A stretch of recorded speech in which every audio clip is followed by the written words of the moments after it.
Apologies for absence. I've got a number. I'll read them out. Damien Allen and Sarah Norman here. In the straight. Lovely to see you, Sarah. And Mark Brooks, Katie Calvin-Thomas and Jamie's here. Where are you? I can see you. Brilliant. Emma Lassiter and Ian's here. Kathy Winfield and Andrew's here. I think that's it. We are quorate, though. I am right, aren't I? Absolutely. Thank you. Declarations of interest. I'll assume normal declarations. Nothing more to add, if that's okay. Minutes of the last meeting on the 2nd of July. Are they okay? Grand. Thank you. Is anything on the action log I need to? Okay. Thank you. Right. Storytelling. We, for those who are new to the board, we always have we try to have a story at the board meetings to give us a sense of what I would describe as the real world as opposed to the board. And we've got one today. Katie, are you going to introduce for me? And welcome, Andrew. Nice to see you. Yeah. I was just going to give a bit of context in terms of how. I think I have. Yeah. Just a bit of context in terms of how the story came about this month. I'm a member of the LGBTQIA plus and allies network, staff network that we have at the ICB, and I was in attendance at one of them, and one of the ladies who attends was telling a story that she'd heard on a national call about a trust not in South Yorkshire, whereby some gentlemen who not that many decades ago had been treated for with conversion therapy, which obviously it is not right. And what had happened was that the trust had obviously changed the wards, because that's not something that's done anymore, and they were now frailty wards. And what was happening inadvertently was that some of the gentlemen who'd been treated on those wards were ending up back on the same wards, and obviously that was triggering all sorts of trauma for them. And it sort of made me think, as I often do, what we don't know, we don't know. So we reached out to Andrew, who leads the LGBTQ plus forum in Barnsley, works a lot with Emma in my team, and asked him if he could come along and give us some of his experiences and some of the experiences he hears from his forum members. And Andrew also was a nurse that worked in South Yorkshire as well, so he's got all sorts of different angles to just give us a bit of insight about how healthcare is received for members of that community. Over to you. Hi, good morning, everybody, and thank you very much for allowing me to come and speak to you this morning. As Katie said, I'm Andrew Bogg, chair of the Barnsley LGBTQ plus forum here in Barnsley. Nurse by background, 25 years experience in the NHS, so I've seen quite a lot over the years. The reason I took an interest in this in the first place is when I was a nurse in an area in Barnsley in 2001, I'd moved over there from Sheffield. Sheffield had quite a thriving LGBTQ community, especially within the universities, which was brilliant. And so I said to one of my colleagues, what is there in Barnsley for the LGBTQ community? And this person turned around and said, you've got the Clap Clinic, what more do you want? And that wasn't that long ago, really. It also sort of spurred me on when I actually applied for my first mortgage again in 2002. When I had to go for my mortgage, I had to have an HIV test because I'm a gay man. Just because they said that I was at a higher risk than anybody else, and that's what they had to do for people who identified as being gay in their application. So it was quite difficult at that point because Barnsley didn't really have a big LGBTQ community that we knew of. There wasn't any events going on, and I thought this has got to change. So over the years of putting some feelers out, we came up with the LGBTQ forum in 2008, and it's gone on from there.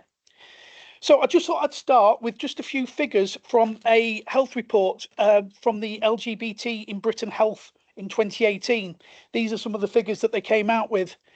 13% of LGBTQ people experience some form of unequal treatment in the NHS. 23% witness discrimination or negative remarks by healthcare staff. And 14% actually avoided treatment because they didn't know how they were going to be welcomed or how they were going to be seen when they came in. This has a knock-on effect, and one of the biggest things that we found is the mental health in LGBT people. And I've just got another few more figures for you. 1 in 6 LGBT people drink every day compared to 1 in 10 in the general population. Now, I'm including the trans community, but I think the trans community have their own needs, their own voice, and they are needed more, especially with what has been going on just recently. So I'm really going to concentrate on the LGB side of things, but the trans community will be added in with the figures that I've done. I think it's important because I'm not trans and they have their voice and they should be heard. 24% of homeless people aged 16 to 24 are LGBT. And 69% cited that parent rejection is the biggest case of why they ended up on the streets.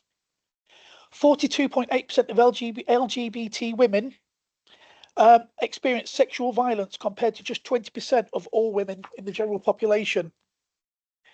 In 2017, 52% of the LGBT community experienced depression, and that comes from the LGBT Foundation figures. Looking at youth, because youth is a big area that we're trying to concentrate on, especially now. And ages 11 to 19, 45% of trans and 22% of cis LGB have tried to end their life, compared to national figures to be around 13% for females and 5% for males between 16 and 24. So you can see there's quite a big reason why we want to make sure that there is treatment and help out there that's targeted for these particular communities. Just a couple of comments that came through from the Stonewall report. They did one in 2017. And this is from a young person aged 19. And they were sectioned. And after a suicide attempt, and they were told by the mental health worker that their problems were due to letting Satan into their soul and that God could forgive them. So that's a form of conversion therapy. And yes, conversion therapy isn't about, as we know before, but there are still people that are wanting that to be available to the LGBTQ community. From a female aged 70 being treated for depression, not for any other reason than the fact that she felt isolated due to being away from any inclusion groups or organisations that would help her that were 80 miles away in Wales. So she felt really, really isolated, and this had a knock-on effect. A woman who was 84 was in a nursing home, and she was rejected by all the other residents simply because she stated that she had a female partner when she was alive. And so they isolated her. They didn't want her anywhere near them. They didn't want them doing any of the activities. So they left her just in a corner in a wheelchair on her own. And she didn't have the voice to talk to the staff about it because she didn't know how the staff would feel. So just my own experiences. One of the biggest experiences I had is as a general nurse, we had a partnership working with Swift in Southwest Yorkshire. And I worked as a general nurse in the substance misuse unit at Barnsley. It was the inpatient unit. And one of the biggest things is substance misuse is quite high in the LGBT community for various reasons, and I'll come on to some of those in a little while. But in my entire 4 years of working as a staff nurse in this area, we only had one person who was openly gay as a patient or client, as they called them. I still call them patients because I'm old school. But as a patient, I spoke to some other people who I knew who have got substance misuse problems, and they said they don't want to expose themselves to these people because they don't know how they're going to be accepted. But also, in the LGBTQ community, we have to come out every time we meet somebody new. So if somebody asks us, "Oh, are you married?" "Yes." "What's your wife's name?" "Well, actually, it's my husband," or vice versa. Working as a nurse in substance misuse, I found it to be a very masculine area for a lot of the patients that was coming through. And one day I heard some derogatory comments about being gay. And I actually had to stand up and say something to people who were taller than me, bigger than me, and who I knew had got a violent history. But I felt it was the right thing to do, that I stood there and I said something, because we're never going to break down any barriers if we just sit there and don't say anything. One of the other things that I found, I spoke after speaking to a friend, and that is to do with screening services, particularly cervical screening. 25% of LG women never have been for screening because they were told that they don't need to because of their sexual orientation.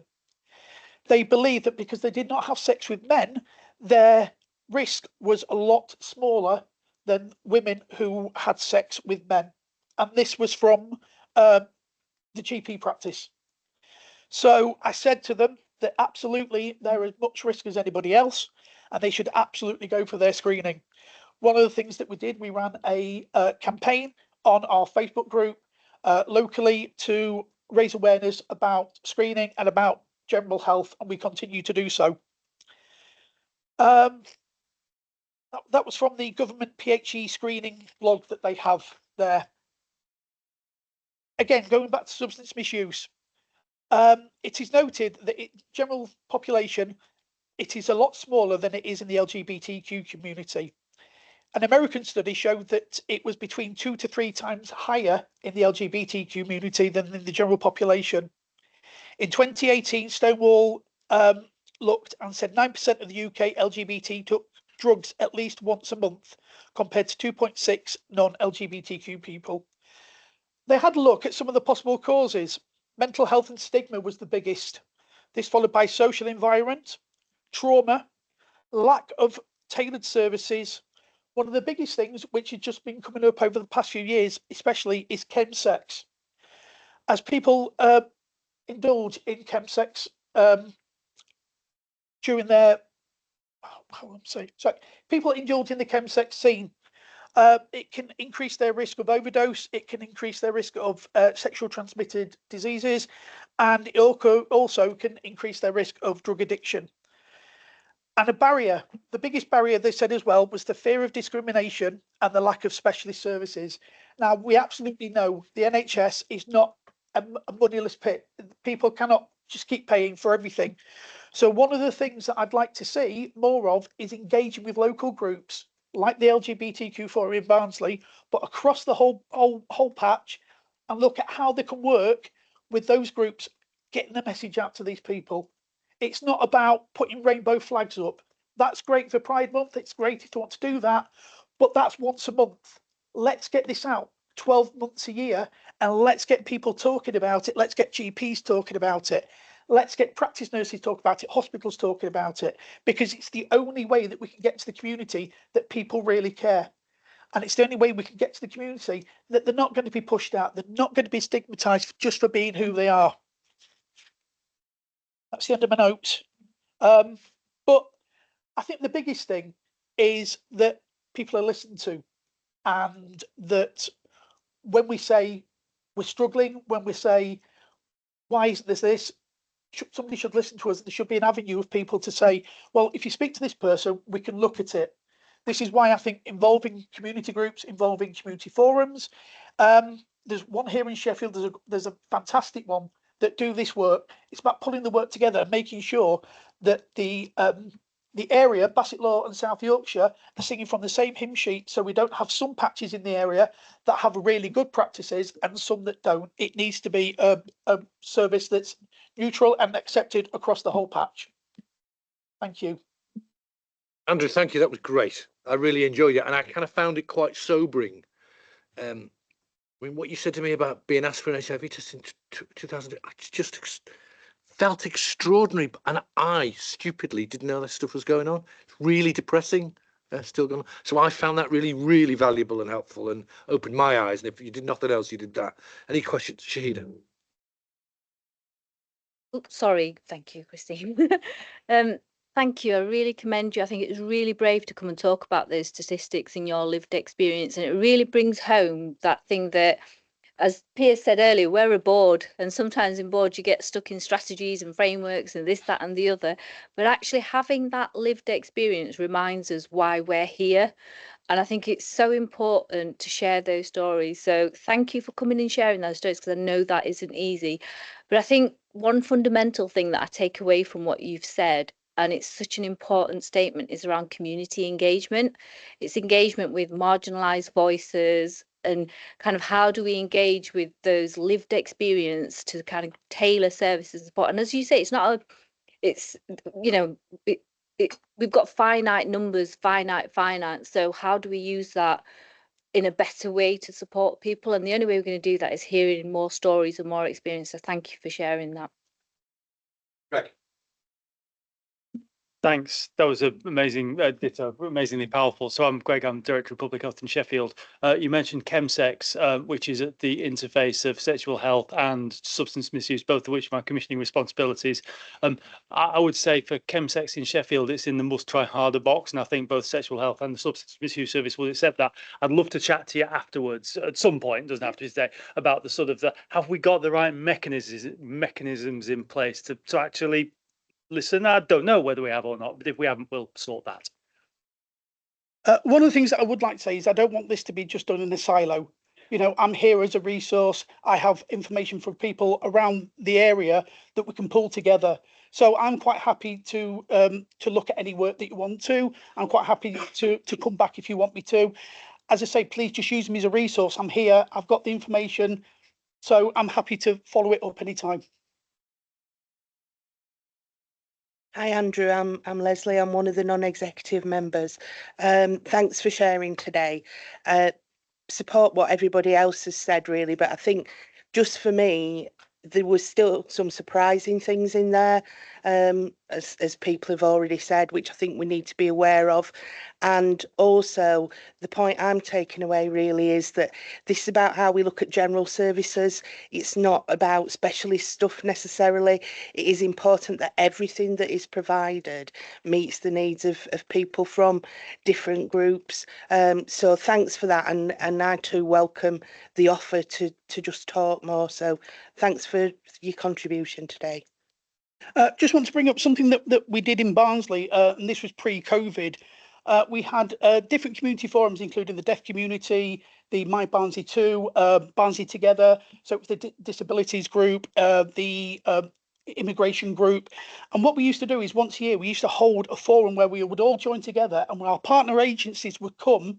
And that was an ideal opportunity where we could pick a topic, talk about it, and then break off into smaller groups with all the different partners and then share it round so that we could talk about things. So that is something that we've done and it worked really well in Barnsley. So it's just something to put out there, you know, of ideas.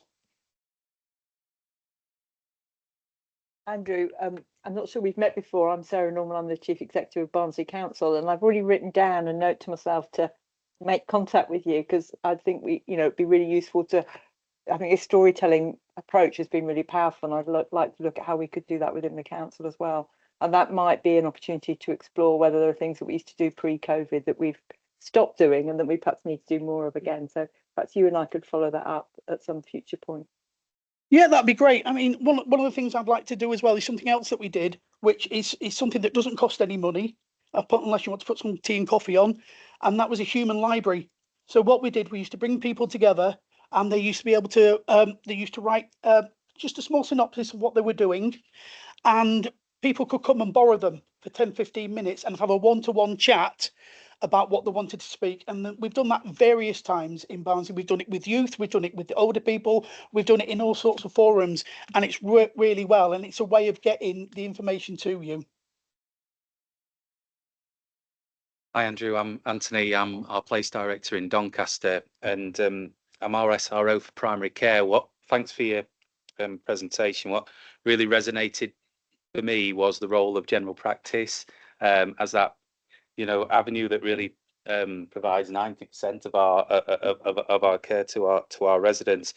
We've invested a small amount with Health Watch in Doncaster around doing some work on LGB friendly practices.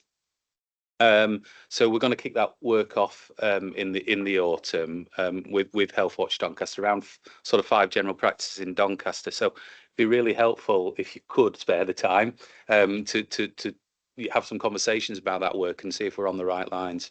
Yeah, absolutely.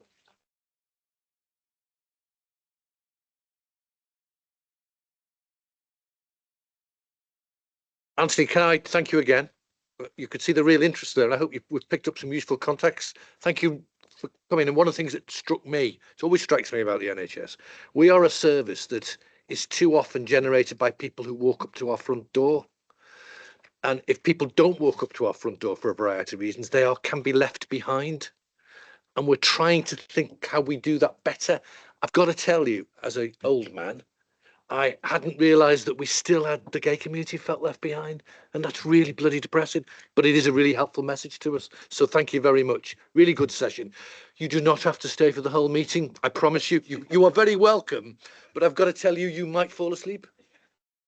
Thanks again.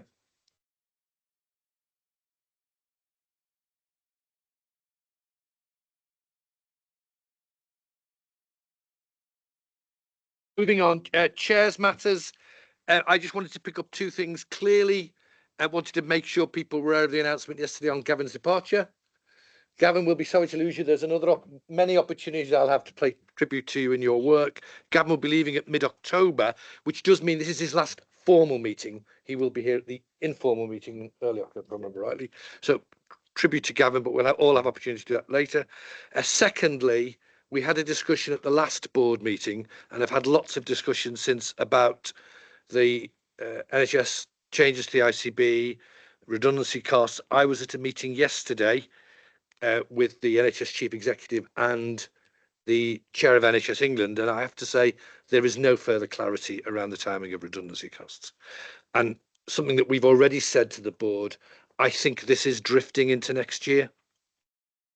I'm not in favour of that. I'm just telling you that's what it feels like. There was no clarity yesterday. Frankly, we all thought we were going to be given clarity. We weren't given it. So I think it feels to me like this is going to drift into next year. I think that's just what it feels like. And I know there's a session on Thursday with the staff cabinet. It'd be helpful if they got that message. There's certainly no more clarity than we had a few weeks ago. That's all I've got. Gavin, Chief Executive Report. Thanks, Piers. So, well, thanks for that kind acknowledgement. And I think just to say, from a personal point of view, really enjoyed my time here at the ICB, but, kind of a leave safe in the knowledge that in your new role, in the newly defined, redefined role as the Strategic Commissioner, continue to add huge value to improving the health and well-being of local people. So it's been a real privilege to be part of it, but I'm absolutely sure the ICB will go from strength to strength. I'll take my report as read, but there are a couple of things I just wanted to pull out. I mean, it would just seem remiss of me not to mention the 10-year health plan, which has obviously been published since the last time we met. I think all I want to say is there's lots of conversation and discussion taking place within the ICB with our partners, where we're working through how we translate that in a way that makes sense for us here in South Yorkshire. What I would say, though, I think there's really strong alignment between some of the key principles within the 10-year health plan and the shifts, from treatment to prevention, from hospital to community, from analog to digital. I think it aligns very well with our integrated care system strategy. So clearly we're working through that. What we will do at the November meeting, there'll be an opportunity to have a deeper discussion about some of those reflections, and as the ICB will start to play back some of the outcomes of those conversations we're having with system partners. So it's a bit of a trailer for the next public meeting. Piers, you've touched on the changes to ICBs, but just for those who may not be aware of the detail, but back in March, two significant announcements made in relation to the ICB. One was a change in role. So I've already mentioned that focus now as the Strategic Commissioner for NHS Services, but also the System Leader for Population Health. So it's a different role. And as a result of that, we're also been asked to reduce our running costs by about 50%. So it's a big change for our people. And as Piers has just said, I think when we last met, we were about to start a formal consultation with our people around those changes, but have not been able to do that because of a national conversation that's still, as we just heard, still taking place nationally around how the redundancy costs will be met. One of the things I want to say is that our primary concern as an organisation, as a board, is the impact of that on our people. And I think it's a hugely anxious time for colleagues within the ICB because of the changes themselves. But I think that this period of protracted delay just adds to the anxiety and the uncertainty. So I think I just want to put on record that weighs very heavily on our mind. And what we are trying to do is to make sure that we're in a position to move as quickly as we can to formal consultation once we get the green light from NHS England. And to enable us to do that, we've refine the consultation document in two ways, really. One, just to use the opportunity at the time to make it better, but also to reflect some of the direction from the 10-year health plan, which has obviously been published since we made the first draft. And we have shared that with our trades union colleagues as required to do. But really our motivation is to try and be as ready to go as we possibly can be when we get that green light. Just one or two other things. Just financial update. Now, Lee, later on in the agenda, will give far more greater detail around the month 4 position. But one of the things I mentioned last time was that because of an overspend at month 2 within the system, NHS England had withheld deficit support funding to the system. So we're working to a break-even plan this year. All organisations in South Yorkshire are committed to doing that. But it also includes £74.1 million worth of deficit support from the centre. The good news is that is not lost. That can be recovered. And there were 3 conditions that NHS England have placed on that. One being it being on balance at month 5. Having de-risked our efficiency plans, so we've got greater confidence in delivering that break-even position at the end of the year, and strengthening our governance. And I'm pleased to say, actually, I think as a system, we're making really good progress with those 3 things. So my expectation is that we'll make a very strong case to NHS England at the end of month 5, and I'm optimistic that we will recover that deficit support funding. It's pleasing to note that at the end of month 4, for example, all organisations within South Yorkshire are on plan. Now, that's not to say there aren't huge pressures and everybody's having to work really hard to mitigate cost pressures and deliver their plans, but I think that's a really positive sign, notwithstanding the scale of the challenge. So just wanted to give that highlight around the financial position, but Lee will give more detail. In better news, I think, or slightly more kind of uplifting news, the Health and Growth Accelerator, which I think is part of the Pathways to Work programme across South Yorkshire, which I feel duty bound, given that Sarah is here, to mention that it all started in Barnsley. But just to say that we were successful in securing £10 million for something called a Trailblazer, which is about supporting economic activity, but also another £8 million to focus on the kind of health aspects of being economically active. So how do we help people to stay at work, but also to access work if they have a health condition? And I'm really pleased to say that we've started in earnest. There's been quite a bit of time spent on the setup, but I was particularly pleased over the last month to see the Health and Growth Accelerator community grants programme being launched, with about £500,000 available to local organisations to work alongside us to achieve our aim around work and health. So really, really positive, and a really great example actually of the integrated care system in South Yorkshire working together, our local authority colleagues, the mayoralty, NHS organisations, to make a real difference. So it's a really positive development. Just a couple of things to mention. One is we are in a period of 12-week engagement with our community around some commissioning changes that we're seeking to make in relation to gluten-free, prescribing gluten-free products, but also in terms of IVF cycles. And in my briefing, I've put a link to where you can express views or to contribute to that process of public engagement. Before, clearly it will come back here for decision, but we'll take those decisions in the light of the feedback we've heard from our public. And then finally, Chair, I just wanted to mention the publication of the independent patient safety investigation into the tragic death of Yusuf Mahmood Nazir, who's a young boy, a 5-year-old lad who died whilst receiving NHS care in November 2022. So this was an independent investigation commissioned by NHS England. There are lessons to be learned for all organisations in South Yorkshire. I think really just to reassure the board and the public that those lessons are being learned, that the that report will be impactful. It will make a difference, although it doesn't change the tragic outcome for Yusuf and his family. But I just thought it was important to recognise the publication of that report since the last meeting. That's it from me, Piers. Gavin, thank you. Any questions for Gavin? Grand questions? Oh, Kevin, I apologise, Kevin. I didn't see at the end. I believe I've been placed here for a purpose. Chairman. For the second time running, just to note, clearly Gavin has raised the issue of ongoing uncertainty around the timing of the planned organisational change, and I think just to emphasise that statement of the obvious, this is a real issue for us because this means greater uncertainty for our people. And again, Gavin's touched upon that.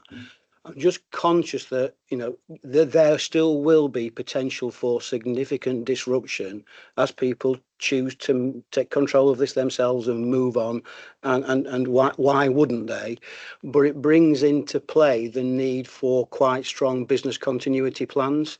In the absence of being able to bring around change, I'm just conscious that our internal auditors have recently indicated that those plans are not as robust as they need to be yet, and just wondering what we're doing to address that situation such that we can be fleet of foot and adapt if and when people choose to leave us for whatever reason. Thank you. Thanks, Kevin. I'm conscious there's other colleagues in the room who are leading this programme, but we are obviously cited on the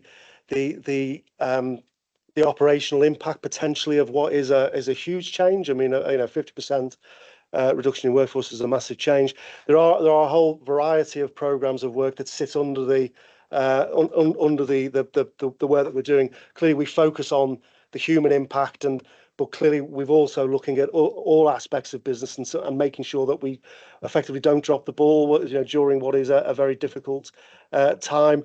I mean, one of the things that we have established as part of our formal governance, as you know, Kevin, but is a transition subcommittee of the board with non-executive and executive participation. And I think, as well as looking at the human impact, you know, we also need to keep track of how do we keep the show on the road through what is a difficult period of time. And that's, you know, in every aspect of the organisation. I think it's also fair to say that we're developing our new way of working as a strategic commissioner, and in doing that, we are assuming there are things that we will cease to do. But at the same time, there's a piece of work happening with NHS England, which is not aligned in time. So I think one of the things we're having to work very hard at with NHS England colleagues is making sure that, you know, between us as the ICB, as we adopt our new role, that nothing gets lost between the interface between ourselves and NHS England. Sarah.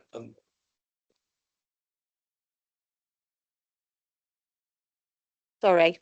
So on a practical level, obviously from an APRR perspective, business continuity was one of the things we were tackling this year. And in its old world was, do the computers work? What would you do if the building flooded? That type of thing. What we've done is included in that we're working together with Christine to look at a business continuity which looks at workforce as well. And what we've agreed with the auditors on the back of the audit report is that we've got some high risk areas we'll do by October, and then we've got a rollout plan to the end of the year to develop our APR and our business continuity. But it's got a human aspect now, which we didn't foresee when we started the business continuity work. Yeah, thanks. I think whilst recognising everything Kevin says about the need for strong business continuity and also acknowledging the impact upon our staff, I think I'm hesitant on the word advantages, but one of the results of the pause, I feel, has been an acceleration of the conversations we are having with the partners in each of our places and across the system about what the future looks like. So Gavin hinted at neighbourhood health as part of the 10-year plan. I think it's no small feat that we had 4 applications from across South Yorkshire that had the sign up of every statutory organisation and every primary care network clinical director across South Yorkshire. The reason I bring that up, Kevin, and I know you've been in part of some of the conversations in Doncaster, haven't you, is that in the absence of clarity, And in the absence of timeframes, we've really got to put our emphasis on accelerating the work that works for us in each of our towns and cities. And I am starting to see that happen now at a pace. Thank you. Yeah, I mean, I think there is a point there. I think the bit that we didn't discuss at the last transition committee, and maybe we can pick up, Gavin, is we are losing staff. I'm seeing people go. I mean, literally hugging people as they leave as I walk in the office. Actually, I think it might be helpful if the transition committee could just track that a bit and just check the risks that provokes. Nothing more than that. But it is, I mean, it's right that people go. I'm pleased that people are putting themselves in a position where they and their families are okay. Because let's be clear, there are people who are really worried about mortgages and really practical stuff here. So it's good that they're moving on, but we need to manage that risk. And maybe we'll make that a bit more explicit, Kevin, going forward. I think the worry from a local government point of view is those kind of operational areas like safeguarding, like SEND, like continuing healthcare, which are in themselves uncertain because the model has some transferring elsewhere. And as you said, lack of alignment in timeframes in terms of what that destination is. But I suppose what we need some reassurance is that there will continue to be a functioning bit of the organisation that will deal with the operational decisions that need to be made in those important subject areas. Otherwise, some of our significant statutory responsibilities that we share with you could be put at risk, and that's quite serious in terms of impact on vulnerable people, children and young people, etc. So I know I appreciate it's incredibly difficult, but I think that real thought needs to be about how we make sure that gaps don't open up in the system where there is no one holding those kind of important babies, if you know what I mean. Yeah, thanks, Piers. Morning, colleagues. Ian Atkinson, Deputy Place Director in the Sheffield Place team. Just linking actually to Sarah's point, I'm wondering, we've heard, Gavin, around the consultation being updated, and that's positive because he's got into a new position versus a view, Piers, nationally that there's no movement. And if we're thinking about staff and the impact on those staff, I think it'd be helpful to consider perhaps a different discussion around the staging points of this process. And actually, if it is going towards next year, having that open dialogue around actually what does that staging point look like next, which will then allow us to focus on planning, on winter, on any of the other risks that are in the organisation that we need to mitigate over what may be a 6 to 9 month period. Thank you. Thanks, Chair. I mean, just to say, I'm speaking with my independent safeguarding adult board chair hat on at the moment, and I would just like to actually thank the ICB for the fact that despite all of the changes that are happening, there is still a strong commitment to safeguarding in places, and it's just really important that we keep that at the focus. Yeah, thank you. Well, I just think Sarah raised a really important point, and I suppose it's just to reassure that although in the model ICB document it talks about things like safeguarding and SEND transferring over time potentially to another provider, I think that the approach we've taken in terms of our organisational design is just to assume that, well, they remain our statutory responsibility, and at least for the foreseeable future, because to be frank, I can't really see where some of those things might transfer to. We've designed an organisation with the intent to maintain our responsibilities in those regards, not least of which because it's a statutory responsibility. Thank you. So it's Andrew Russell. I'm here for Cathy Winfield, and just to reiterate some of that conversation just around business continuity as well. We've done a lot of work across safeguarding, SEND, CHC just for this interim period whilst we're waiting for consultation to start to understand what business continuity looks like and what our main statutory responsibilities are and how we're going to maintain those across South Yorkshire as a whole. So we're not having one area that is thriving and another area that isn't doing as well because of changes in staffing that might happen naturally during this period of time. So those haven't quite got to the point where they've been ratified and put in place yet, but there will be soon. And obviously we'll be sharing those with all partners as well to understand how we're going to do our business and maintain our statutory responsibilities during that period of time. So they're very close to being in place. Thanks, Andrew. Anyone else want to raise a point? Sarah, really important point raised, and more. The only thing I'd say is to reinforce what Gavin said. I don't think this transfer is going to happen quickly. I think it's easily a couple of years away. Those SEND, CHC, safeguarding. We retain the statutory responsibilities, so even if we transfer them until that point, we have a legal obligation. Let's be clear, legal obligation as an ICB to manage these effectively. And we're acutely aware of that. I think they'll be with us for, I'd be surprised if it's not a couple more years. The other thing is, when I talk to local providers, as I do all the time, I don't see one wanting to run any of these services. I tell you, there isn't one local provider in South Yorkshire who puts their hand up and says, can I run it, Pierce? Trust me, they are saying, how long are you going to keep running it for? Because, so it is a pressure. We need to keep talking to local authorities. I hope we're continuing to do that, but I think we'll be running this for a significant period of time.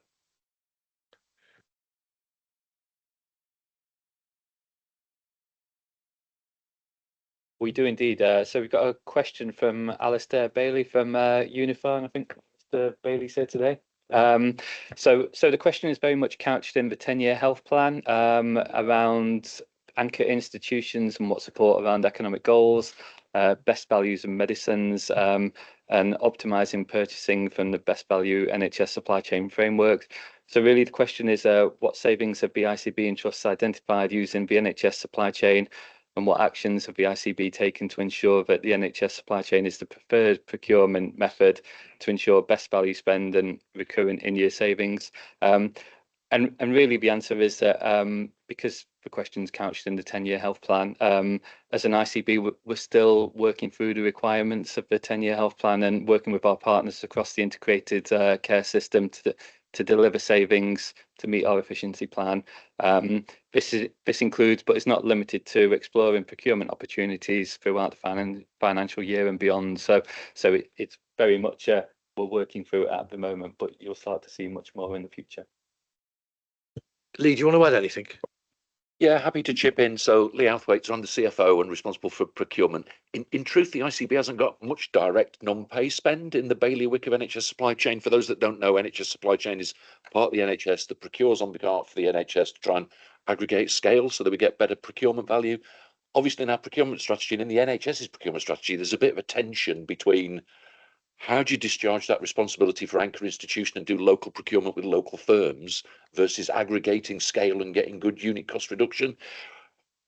Crikey, I've been doing this sort of job for a long time, and getting that right and perfect is not easy, but happy to have a conversation offline about how do we try and discharge that responsibility. But it's slightly more nested in what are our 7 provider organisations doing, candidly, because we have a relatively low non-paid procurement spend that's in the bailiwick of what NHS supply chain do. But happy to have a conversation in the break.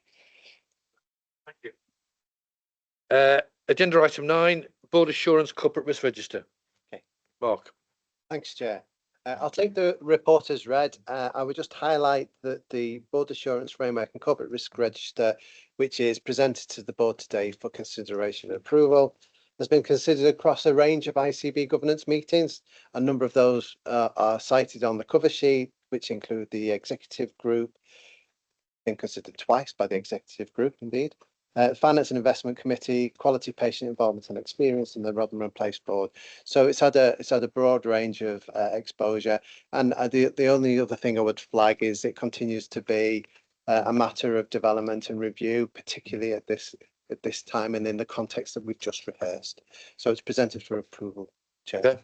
People comfortable with that? Sarah, you wanted to add something? Yeah, just for the board's information, obviously our highest risk is DRI estate. We have the first day of the evacuation test tomorrow and the second day next week. So we are absolutely testing out our biggest risk to make sure it's mitigated as much as possible. Thank you. Okay, thank you. Thank you. Moving on to the next area, sport and physical activity. Thanks, Pierce. I've got a couple of slides if Mag's able to share those. Receiving today a memorandum of understanding between Sport England and the South Yorkshire Mayoral Combined Authority and ourselves as the Integrated Care Board. So if we move us on to the next item, next slide, please. So I just want to remind people, in 2019, the chief medical officers across the countries said if physical activity were a drug, we would refer to it as a miracle cure due to the great many illnesses that can be prevented and help treatment. And within that document, the diagram on the right says this is more than just us undertaking exercise. There's benefits for us maintaining our strength and our balance. You can imagine if somebody is elderly and falling, that actually when we're talking about physical activity, we're talking about people being able to go about their daily activity. And I suppose for us who spend an awful lot of time sat at our desks and online, there's something about minimizing our sedentary time and just that mindset of us getting up and walking in between things. So if we could move on to the next slide, and we've got a photo, and you can see Gavin and myself in the background, other colleagues. So the Memorandum of Understanding was signed on the 17th of July at the AWRC here in Sheffield. It followed a number of meetings of discussion that South Yorkshire placed itself as somebody who Sport England would want to work in partnership with, for us coming together as a collective, and really to sort of put an additional layer on top of the work that's previously in train. So I think it was a significant moment in time. The memorandum really is a bit of a commitment for us to come together to focus on increasing activity across all walks of life. And then the minimum part of the commitment was to that we'd meet twice yearly, but actually behind this is a plan that's in place for us to able to enact it. So we can move on to the next slide, please. So just a couple more slides. So the rate guiding principles within there, I won't go through them in great detail, but they connect to a lot of the discussions we have here. So our integrated care partnership, our ambitions to improve the well-being of our population in South Yorkshire, being evidence-based, leading across our organisations. I think one bit I'd pull out is that this has come together from work that already exists in each of our local authority areas. So many years ago, I was involved in the local delivery partnership in Doncaster, and I'm pleased to say that has expanded to all 4 local authority areas. So the working group that sits behind this is very much that work that exists, and as I said, to add value on top of that. Clearly, we want to be innovative. We want to learn from each other and other partners across the country. But we do want to be bold. We want to do things differently. We want to push ourselves in this. Clearly, we want to be sustainably led, and actually being more active in itself does make us more sustainable from a green NHS green plan, zero impact policies that we have. Just on the next slide, please. So once again, I think I've probably come across this, but within our plan, we describe the interventions framework that really builds on what I've said already, integrating in our regional approach, amplifying best practice, sharing from each other, and pushing ahead and being innovative. I think one element that I've mentioned in the cover paper is actually this has led to quite a significant investment from Westfield Health. People will know that we, they are established here, not far from Air Street, and they've committed to multi-million-pound commitment to have this UK's first Sports Legacy Institute. It's coming together with the MOU that allows us to access and for people to invest in us in South Yorkshire to be able to take this further and make it real. So we obviously welcome that investment that we've received, but I don't think it would have happened had we not had the conversations as this kind of collection of individuals. And then my final slide is just to say that once again, we've got 6 themes of how we want to take this forward. There's some overlap with the slide 4 that I've used already, but it's an all-age approach. It builds on things that we've already got in train. So we're here in the Mayoral Combined Authority, and we know we had Clancy as our ambassador, and the walking, wheeling and cycle was an initiative that was already in existence. So it was about embedding in the plans things we already had in train, but obviously there's a lot more that we would want to do. So Piers, that's a bit of a rattle through, but it's really a good news story. It's something we've committed to in South Yorkshire, and we hope to see the impacts of that on the well-being of our population. Thank you. David, thank you. Any points people want to raise? Leslie? Thanks, David. Really good stuff. I'm really pleased to hear that it's building on things that are already happening. And I guess speaking from a past life, what's really important is engaging communities and voluntary sector organisations in some of this conversation as well, because there's a lot of bottom up activity that's gone on over the years that we can really learn from and help to stimulate more of. For me, one of the issues with that is the stop start nature of project type funding that means that we do stuff and it's good, but then the money runs out and we stop doing it, and we lose that benefit, but we also lose the learning from that work that's happened. It's one of the things that I think we need to kind of just get our heads around a bit more and engage, particularly with VCSE groups around, because I'm sure that they've got lots to input into that from their past experiences as well. But great, really good stuff. Thank you.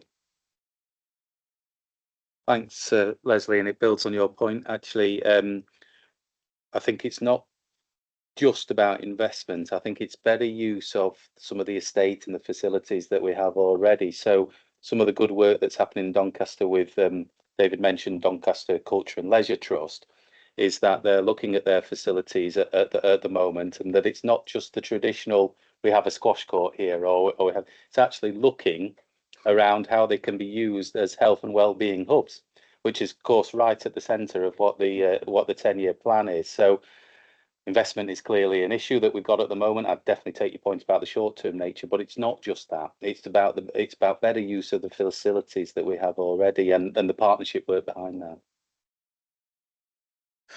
Thanks. Yeah, strong support. Building on what's been said, sort of this is the mainstream services that matter, both within statutory and voluntary sector, and it's kind of how this levers and influences some of that and changes the way that the machine works for more sweaty people lifting more stuff, etc.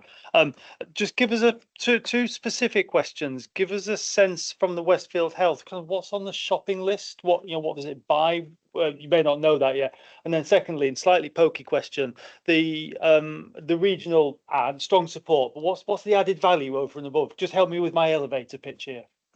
So the first one I think is part of the plan now to develop. So there's a working group that sits underneath the commitment that's been made, Greg. So I can't give you projects per se, but the the fact there's this commitment, I think gives a lot of opportunities that come out here. Second question, sorry, Greg, was on regards to the added value of regional versus place based. So I'd make some similarities to the Tobacco Alliance approach that we've taken regionally. I think being an investable proposition is probably the key bit here. So the fact that Sport England had come up here and sort of seen South Yorkshire as a group of partners who were coming together to want to respond to a challenge. So I think that's the key bit, really. I would reiterate that's the benefits of this, because we, economic inactivity, in the same way we're looking at how we utilise resources we've got here in South Yorkshire. We think there's a lot more that could come out of this than the physical things that drive me to be part of this programme, about actually we've got a fantastic opportunity in research and innovation that's established at the AWRC. So I think we're well placed to look at some new approaches to how we maintain fitness and health. You want to come back? Be very quick, just an observation. A lot of the physical assets seem to be based in Sheffield around the AWRC. There's a bit of a challenge around making it South Yorkshire. Easier said than done, I accept. Okay, I've got Sarah, then Lee. I mean, I think there's huge potential here, but equally it's not easy to do, is it? I just wanted to mention the work we're doing through our Health on the High Street project in Barnsley. So the next phase, which is a health and wellbeing hub as part of the Alhambra, that brings most of potentially outpatients out of Barnsley Hospital into the High Street. But we're also going to have Barnsley Premier Leisure, who are our leisure trust provider in Barnsley, as part of that development. And the work we're trying to do is to think about how do we change care pathways. They already do a lot of social prescribing stuff, but how do we have people who are coming in for outpatients at the Health and Wellbeing Hub, then being directed into the physical activity opportunities? Now, we've not cracked it yet. We're very much at the design stage. The hospital are absolutely up for it. They don't want it to just be a lift and shift. But I think it's a really exciting idea. If we can make it work, it could be quite revolutionary. Really helpful. I really want to hear more about that. Where that. Lee. Thanks, David. Great update. Hugely important work. And can we just reiterate our thanks to Westfield Health, because it's the sort of arena where unless we get that sort of pump prime in, it's work that we'd really like to back financially, but always struggle to get the financial headroom. So can I just reiterate our thanks to Westfield Health? My question does kind of link a little bit into the LGBTQ plus update, just about, I imagine the correlation between affluence, paleness, maleness and staleness and physical activity is somewhat strongly correlated. I just wondered if the strategy was explicitly thinking about activity for our more minoritized communities, where I imagine their access to leisure and sporting activities are significantly less. So if I was to build a shopping list, it wouldn't be a shopping list to cater for subsidizing my golf. But if I could just re-emphasize that the approach is what we've committed to through our ICP strategy. Everything comes back to, well, what have we set as our strategic objective? You know, everybody lives longer, happier lives. So, you know, diversity is an aspect of that. So this shouldn't be seen as a standalone policy. This is a physical activity response to the things we've committed to already. Yeah, thanks, David. Really support this. It's linked to Lee's point. I think when we're in this design space, have we got the right community leaders around that table, David? I'll comment on the Northeast work in a minute, but one of the things we're finding is what we thought they might want to do with our NHS pounds to make their areas better is not what they're wanting to do. And if we can just, in that window of opportunity for planning, if we miss it, I think we'll miss a trick. So hugely supportive of it, but it's the right community leaders, probably not even at the level of high-level voluntary sector with respect, Shafiq. I think we could do some brilliant stuff in this. So thank you. Looks like Shahida's poised to come in. So Shahida, do you want to speak up, and then I'll respond to that? Yeah, just to kind of pick up on Ian's point a little bit, just recently I met with a number of different community-led sports group across the region for a completely different matter. And I think it's that we have these strategic plans, we've got this investment, but the disconnect that we have, and it kind of picks on Ian's point a little bit, is when, and I really hate using the term grassroots, because I'm beginning to find that people don't even want to talk about bottom up. They're kind of, we are institutions, we might be small, but we are embedded in our communities for a very, very long time. And I think because of all the flux and change that is happening around us, a lot of grassroots community, particularly the sports led within the context that you're talking about, are finding it really difficult to see where they are in everything that you've just described. And I know you talked about kind of not missing that opportunity to kind of hear different voices, hear different experiences about how they can influence some of that planning. But I think there's also a requirement of investment in the infrastructure of how we engage with some of these different sports groups, how we engage with some of these underserved communities, because if we do it the way we've always done it, we're going to keep missing people. And I think there's something also, it's interesting, I was with a group in Sheffield. They've been going for about 25 years, but I actually specifically asked them about what are the aims of Sports England. Do you know what the aims of Sports England are, and what Sports England aspirations are for your region, your area? And they said, yeah, we've had 3 presentations. I goes, right, put the presentations aside. What do you understand by those aims? And they couldn't actually tell me, but this is a group that is potentially has interventions and links to supports almost 60,000 people. That's 60,000 people we have access to with a group that doesn't understand your aims. Now, that's not a criticism. I'm just simply saying that we might also want to use some of that investment about really making sure there's a sense of ownership of our strategies in the community that we want to serve. If I could just the final comments from me then. So this is very much from bottom up. That the local delivery partnerships that exist, which are funded through Sport England, are how we have brought them together and put this overarching thing. It's certainly not top down. It's certainly, you know, we're involved. I think the ask for us is you know, as a leadership and our influence within our organisations is to support the agenda, to support the initiative that's being proposed. But actually, it's almost giving people the freedom to act. So, you know, all the engagement that's happened related alongside this, it is in place. I think there's some opportunities. Anthony referenced the neighbourhood health hubs that come up. There's so many strands, but I don't want this to see this as something extra, something different. It's something that just has to be considered as we embed our plans in. Well, what does good look like for our neighbourhood? So, be psychological support, there'll be physical activity, there'll be opportunities for research. This just needs to be considered alongside all these other things. Thank you. I mean, I think it was about that really. I mean, I was just thinking about the Health and Growth Accelerator, the development of the Get South Yorkshire Working Plan. I feel like it's our overall strategic ambition that will hold a long-term sustainable piece of work, whilst we get loads of different arrangements in place, loads of different funding streams. If we have absolute clarity about how those are pointing at and helping us achieve our overall ambition, I think, it's a really beneficial place. I guess I'm looking at a really complex landscape in Health and Growth Accelerator around commissioning. So I think there's a role for the ICB as part of this as a strategic commissioner as well, which we need to be cited on as people develop what they want to see, is looking at what already exists and how we can make sure it's additional and not duplicative. That's a challenge for us as a commissioner, I think. David, thank you. Really helpful. Obviously, strongly support that. But I think the board needs to be kept in the loop where this is really helpful. Can I move on to the place partnership updates? Sheffield, Ian, please. Yeah, thanks, Chair. So we've got quite a lengthy update this time. It's probably the longest one we've done. So I'm going to do it by exception, just pull a bit of stuff out, expecting colleagues have had a quick look over it. So in terms of the kind of programme at the moment, it's been a busy summer. We've had some real positives that have all landed into this update, but there are some challenges. So in terms of urgent care, we set a strategy around reviewing urgent care, colleagues. So there's lots on discharge that the board's heard about previously. We're now into the space on same-day urgent care around our clinical assessment service, which is our big demand management plan in the city. So we've moved well over the summer period now to land that service specification. So we're moving into kind of the delivery space of that now, which is a real positive for Sheffield, given the journey we've been on urgent care over the last few years.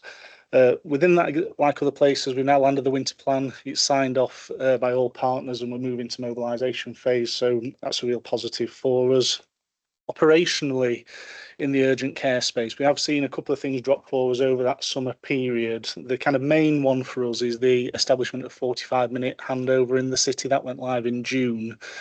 And in that first 6 weeks prior to Sheffield Teaching rolling out their EPR, we had a really positive impact on performance, dropping ambulance handover performance down at around 13 minutes, which was pretty much 6-7 minute improvement. And you can see the kind of change in pathways, both at the front end of the hospital and as it's flowed through.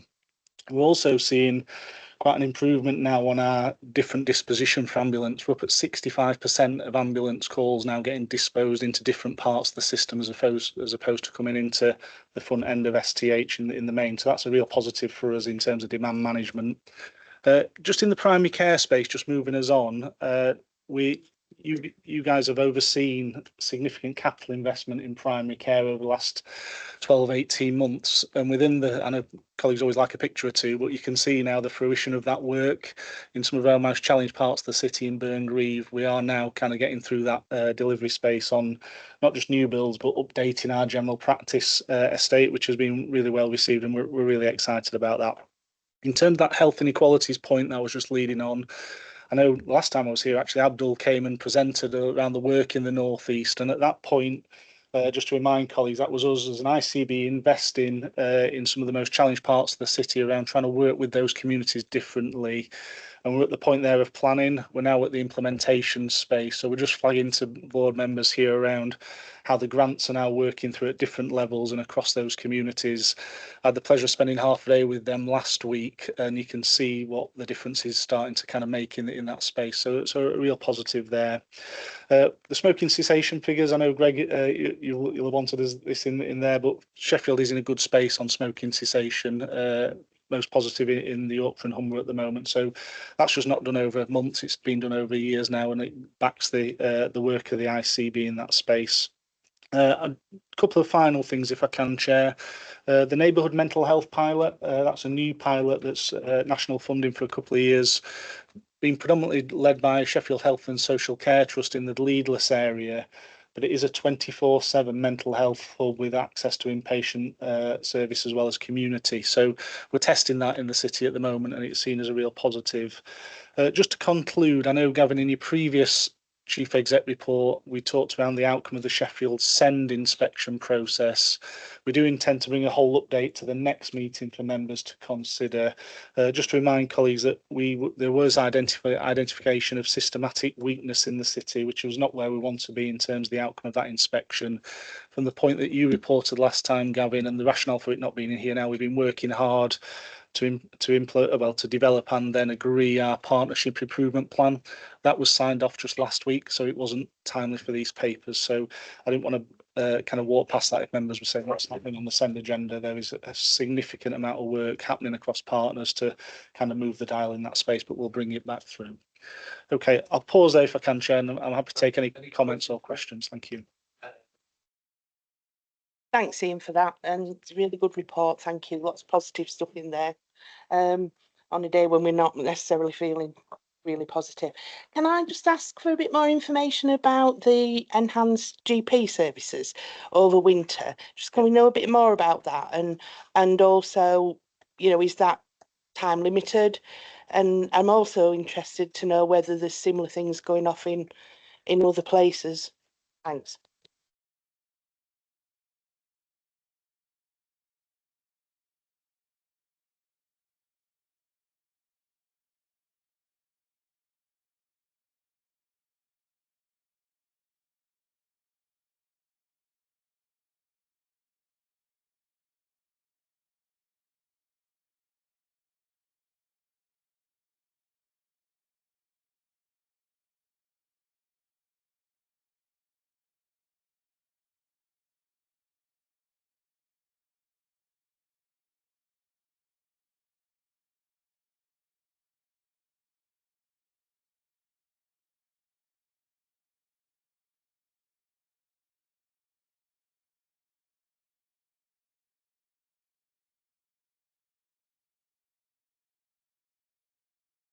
Ian didn't mention, I will, not to be overly Sheffield parochial, but he didn't mention SCH being shortlisted for the Trust of the Year, which is no mean feat, and I think they deserve some congratulations.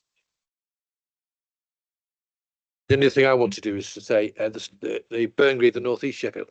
I think it'd be helpful. It might be for an informal. We come back in. It might be a few months' time on how that work is going, because we've talked about it. I personally, as chair, would value some input on that.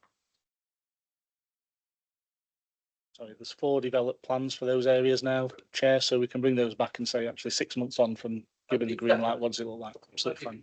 Happy to take that as an action. Thanks. Yes. Sorry, Sarah. That's all right. We're friends. We're all friends. That's true, Sarah, isn't it? And we don't always, but we did stick to the rules. So ours isn't as long as Ian's. Update. We just picked out a couple of points. It's not competition. So there's 3 main things really that's included in the report, but then there's some similarities. So again, we've got a celebration of our stop smoking services.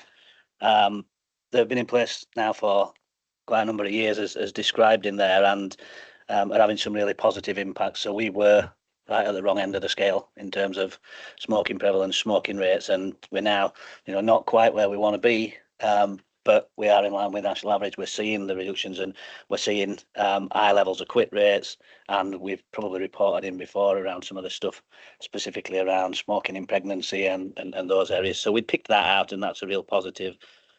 The wound clinic, which if you look at the numbers in there, it sort of looks relatively small, but there's a real achievement in there. So it's established in May this year, brings together our neighbourhood nursing service, community, matrons, tissue viability, recovery steps, some of our mental health services, with an whole range of local authority services in the town centre, in an area that's accessible for people predominantly who are homeless or who are really sort of struggling. Our neighbourhood wardens who are employed by the council work with these people and identify those that are at risk. And whilst we've only so far supported 22 people, the nature of their injuries, the wounds that they're sort of walking around with each day, where it's not sort of very nice, and I wouldn't bring any pictures, but have been described as people who have got maggots coming out of their legs and other things, who have actually engaged, and the level of compliance, coming back to that environment and receiving the ongoing support, having their wounds treated, has been huge for a small number of people, but that has a massive impact on their lives, and they're getting other services as well. So that's been really interesting. And it's not a funny stuff, but we were touching on some of the challenges we have as NHS. It were really hard to get that, because we wanted to do it in a space that they felt familiar with. The roof tiles didn't quite fit in terms of IPC arrangements from an NHS perspective. So it were really difficult to be able to do that, because you can have neighbourhood nursing teams going into people's homes, which can be in whatever condition that people choose to live in, but we couldn't provide the support. We're overcome, but there were some barriers around actually being able to do it in that environment. And then the third thing we picked out, which again is really important, is a local authority led, but is around support for children and young people who are sort of transitioning into adulthood, moving into their own accommodation, and the creation of this sort of self-contained flats that'll help people to do that, and we're wrapping health around that. So they were some of the things that we'd included on there. I think just to pick up a couple of points from what's been referenced. So in terms of winter, we do some additional work as well with primary care. So we've got our practice delivery agreement. So Ian mentioned Les, we've got a practice delivery agreement where we put specific things in that we expect practices to do. And we've also worked jointly with our Healthcare Federation and community provider to look at respiratory, particularly for this winter, and to make sure that we've got additional appointments available for respiratory, but also access into the specialist services and ongoing support, so people don't come through into hospital. And then the other that we're going to pick it up on the conversation that David were just having around sport, but actually in Barnsley, it might be something that we're bringing back as a future one. So thinking about the Sport England funding, we secured quite a significant amount of funding from Sport England under the sort of our banner of Move More, which was one of the Barnsley 2030 board's sort of big ideas around how we get more people active in Barnsley. So a population that's got the highest level of inactivity, how do we turn that on its head? And our approach to that is absolutely bottom up. So just recognising the point. So we've got now neighbourhood partnerships in sport and partnerships in each of our neighbourhoods. We've also got a community connector who is out there working with the voluntary and community groups. We've not designed these are the interventions that we're going to put in place. We're asking the questions and working together in those communities. And the council have now also, through that funding, been able to support the employment of other roles to work in voluntary and community sector groups to start to make some of them connections, build that up. So I think that's a real important thing. And we've taken it beyond sport to recognise that actually physical activity is one of the key contributors that we can have on improving health inequalities. So we've tied it absolutely together with our community development approach to addressing health inequalities. We've got a funded post within public health who is leading that work. So I think that's a real positive as well, and demonstrates the importance of starting at the bottom, working with communities, but linking some of the things together. And Sarah touched on the Alhambra, and I know Gavin, you'd referenced Tom Reardon's visit earlier this month, which was really positive. But I just wanted to make the point that it'll be very soon when that first sort of phase, well, it's the second phase of Health on the High Street, but that first sort of part of outpatients opens in the Alhambra. So everything's been on track, everything moving forward quite quickly. I think it's Northern Power Grid and the energy companies that have caused a slight delay, but very, very close to going forward and beginning to get people booked into appointments for that. So that'll be a real positive. Thank you. To attract this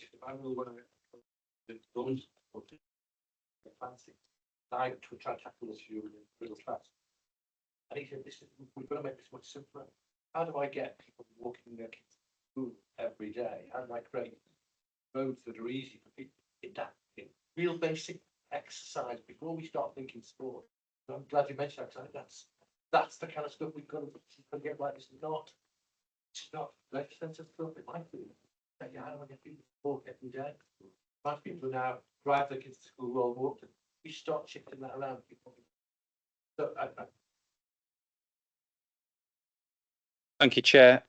No reference to maggots in Doncaster, but there is the three themes that I wanted to pick out. One was around health inequalities, the second was estates, and then finally around research that we're doing with some of our statutory and charitable organisations. Leslie, I'll finish with a response to your question about winter, if that's okay. So we love an award in the board, don't we? And I'm really pleased and proud actually that Doncaster Anti-Racism Partnership has been shortlisted for Excellence in Community Partnership Award at the National BME Health and Care Awards.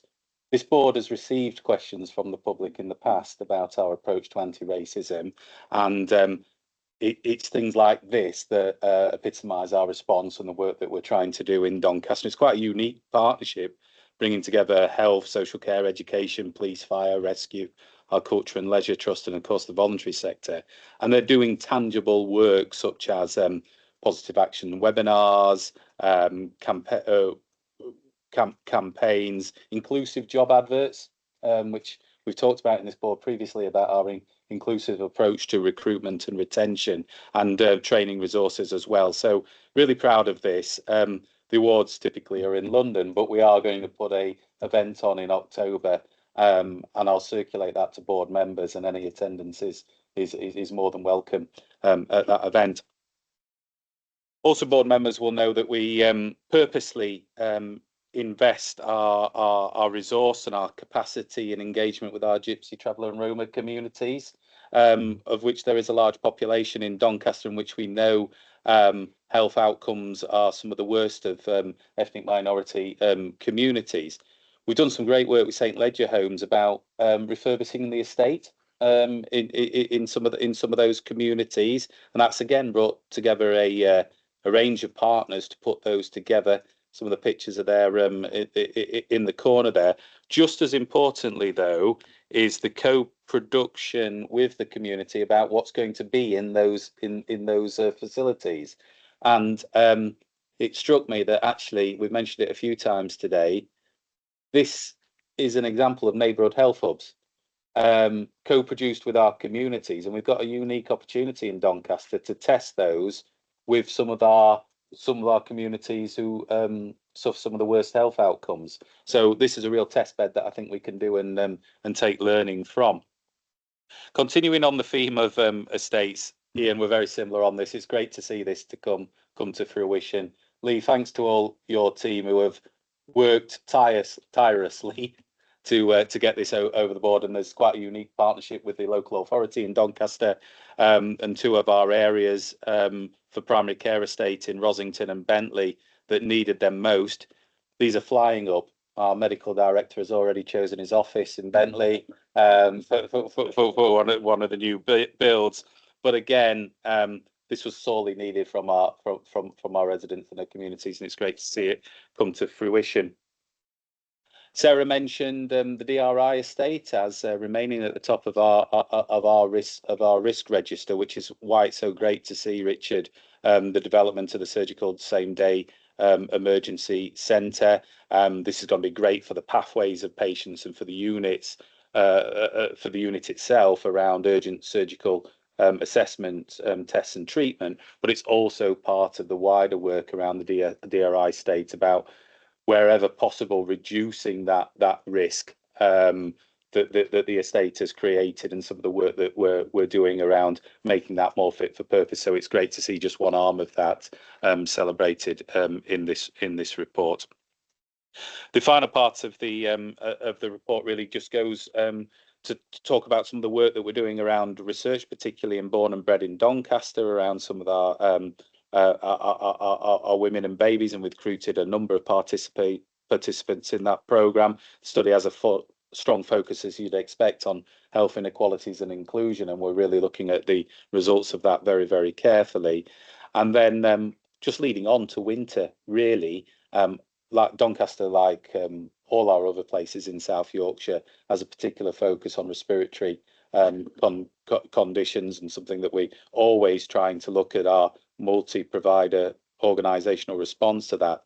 Breathe and Connect is one of the examples that we're putting in place with our with Darts, one of our voluntary sector organisations. Quite innovative kind of work, and something that we're very proud of, and looking at its extension.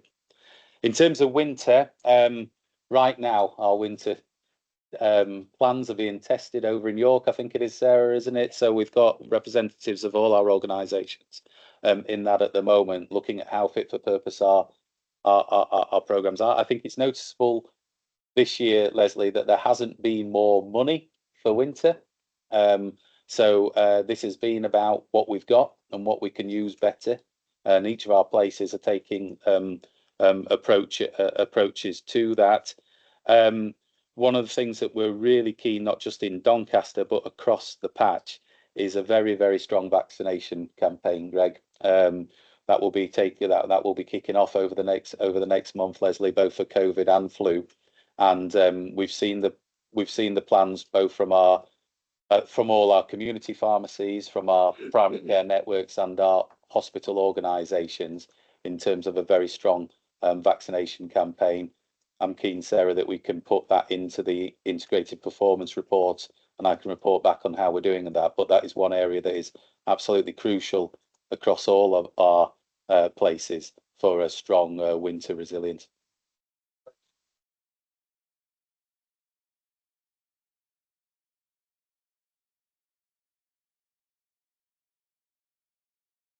Please. Thank you very much, Chair. So I've got a few things as well to go through this time, so I'll just try to pick out the key points as well. So first one is good news. Rotherham Hospice has been rated outstanding. Just to give context, Rotherham Hospice is a 14-bed unit, but it also has 640 patients under hospice at home. So when we, at this board, we have, it's amazing how the hospitals have got to a virtual ward of 100 patients working through. Actually, the hospice movement is very much like lessons we can learn from there. So it is, and I think we should use the benefit of learning and it just going through. But just to say, getting rated outstanding, I think 3 of our 4 hospices are rated outstanding now. So we've got a real fantastic hospice movement in South Yorkshire. Just moving on to the care home hydration project. This has been here before. This is the national award winning, the HSJ award, national award winning project. The key for all these projects, obviously, evaluation to make sure we're still getting the impact that we want to get. The headline from this evaluation is another 161 admissions avoided, and also it's being rolled out over the rest of South Yorkshire as well. It's currently being rolled out. So it's a good example of South Yorkshire working where there's something that's been tried and tested in one of our places and they're rolled out to the benefit of everywhere. Next one is we had a dementia event. So dementia is obviously top of our agenda in terms of our MHLDA agenda in Rotherham. We did an event with 75 partners. We really want to get our plans really, best practice working through. We're focusing on preventing well, diagnosing well, supporting well and dying well, and trying to get those conversations up, things we don't normally talk about, but working through to make sure our plans are absolutely fit for purpose. So we'll use that event to inform our plans going forward. In terms of getting ready for winter, I know other people have mentioned that. In Rotherham, the big thing for us has been the same-day emergency care centre in Rotherham. So in Rotherham, we had a brand new urgent emergency care centre in 2017. So it was all brand new. But what we found is even now it's becoming a bit outdated in terms of practice. And now the modern best practice now is moving to same-day emergency care, where patients come into the unit, they can be treated appropriately, but avoid admission. So it's good for the patients and it makes our system a lot more efficient as well. That's now in place and will be ready for winter. So hopefully that should reduce waiting times and make us more efficient for winter. Shafiq, I thought I'd slip this one in. Hope you don't mind. So Shafiq's won a national award. He's won the local infrastructure quality award. I should say voluntary action Rotherham has. So Shafiq has been personally judged as being an exemplar in leadership and advocacy, partnership working, capacity building and volunteering. So congratulations, Shafiq. I always knew you were an exemplar, Shafiq. That's how I've often described you. You know that. No, we are very privileged to have voluntary action Rotherham. It's an umbrella organisation that covers many hundreds of voluntary organisations, and it makes a real difference. So Shafiq, well deserved. just picking up another Rotherham, so on social prescribing, Rotherham went big on social prescribing and continues to invest probably more than the other places. So it's really important we continue to justify why we make that investment. So again, we work with our partners at Sheffield, Hallandale and Voluntary Action Rotherham to make sure the evaluation's kept up to date and working through. So this is the latest version of that. But I won't go through them all, but it gives the detail there, but just to show that social prescribing is very well embedded in Rotherham and it's very much part of our planning. So the last one is health on the high street. I know other places have picked that up. So in Rotherham, we have a community health centre that's been open since 2010. That does ophthalmology outpatients from the hospital. It does a lot of the community services. But we're missing the sort of primary care element. So we've identified that with the council, it was the Boots building, as it's known in Rotherham. It's a very big building in the town centre. We're hoping to put pharmacy services, GP out of hours services, and we're exploring about more mental health and hospital-based outpatient services. But we've got the building, it's secured, and the council and cabinet have approved some capital spending to make the building fit for purpose. So that's very much anchored in our planning and will be crucial to town centre redevelopment. So that's me, Chair. Thank you. Great, thank you. And I mean, the lesson for Barnsley is it's critical to town centre development, the difference in making a footfall, and then what it does to the rest of the town is extraordinary. Really impressive. And very, very popular. Oh, I remember going round with Steve. Yeah, it's been. I still think he lined up the people to talk to me, Sarah. But DNA's down by 24%. So Sure. really good for NHS productivity. Thank you. It was just a comment on that relate to a couple of the place reports actually in the context of winter plans and vaccinations, just to comment that a regular bit of feedback that we get at Healthwatch Sheffield, and I don't know how it reflects across the rest of the patch, is that housebound patients often struggle to access their vaccinations. So sometimes we find that's about kind of lack of a pathway that's been identified. Sometimes it's about lack of information at the point of GPs or wherever they're sort of trying to go into the system. So it's just really a plea to make sure that that is kind of factored in to those plans. Thank you.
Yeah, so thanks, Chair. And so as normal, you've got the IPR report in there. I'll pick up the operational issues, then I'll hand over to David and then over to Christine.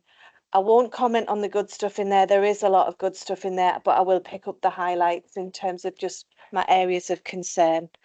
So in terms of ED and ED performance, then we delivered 74.2% against the 78% standard in July. That was a slight downturn from June, which had been our best month in probably a number of years in terms of performance in June. That was predominantly down to just a slowdown in the Sheffield hospitals, and that was linked to the APR implementation. I mean, absolutely to be expected. New system, new ways of working. That has been a real challenge for STH. In terms of ED and 4 hours, we've already touched on it.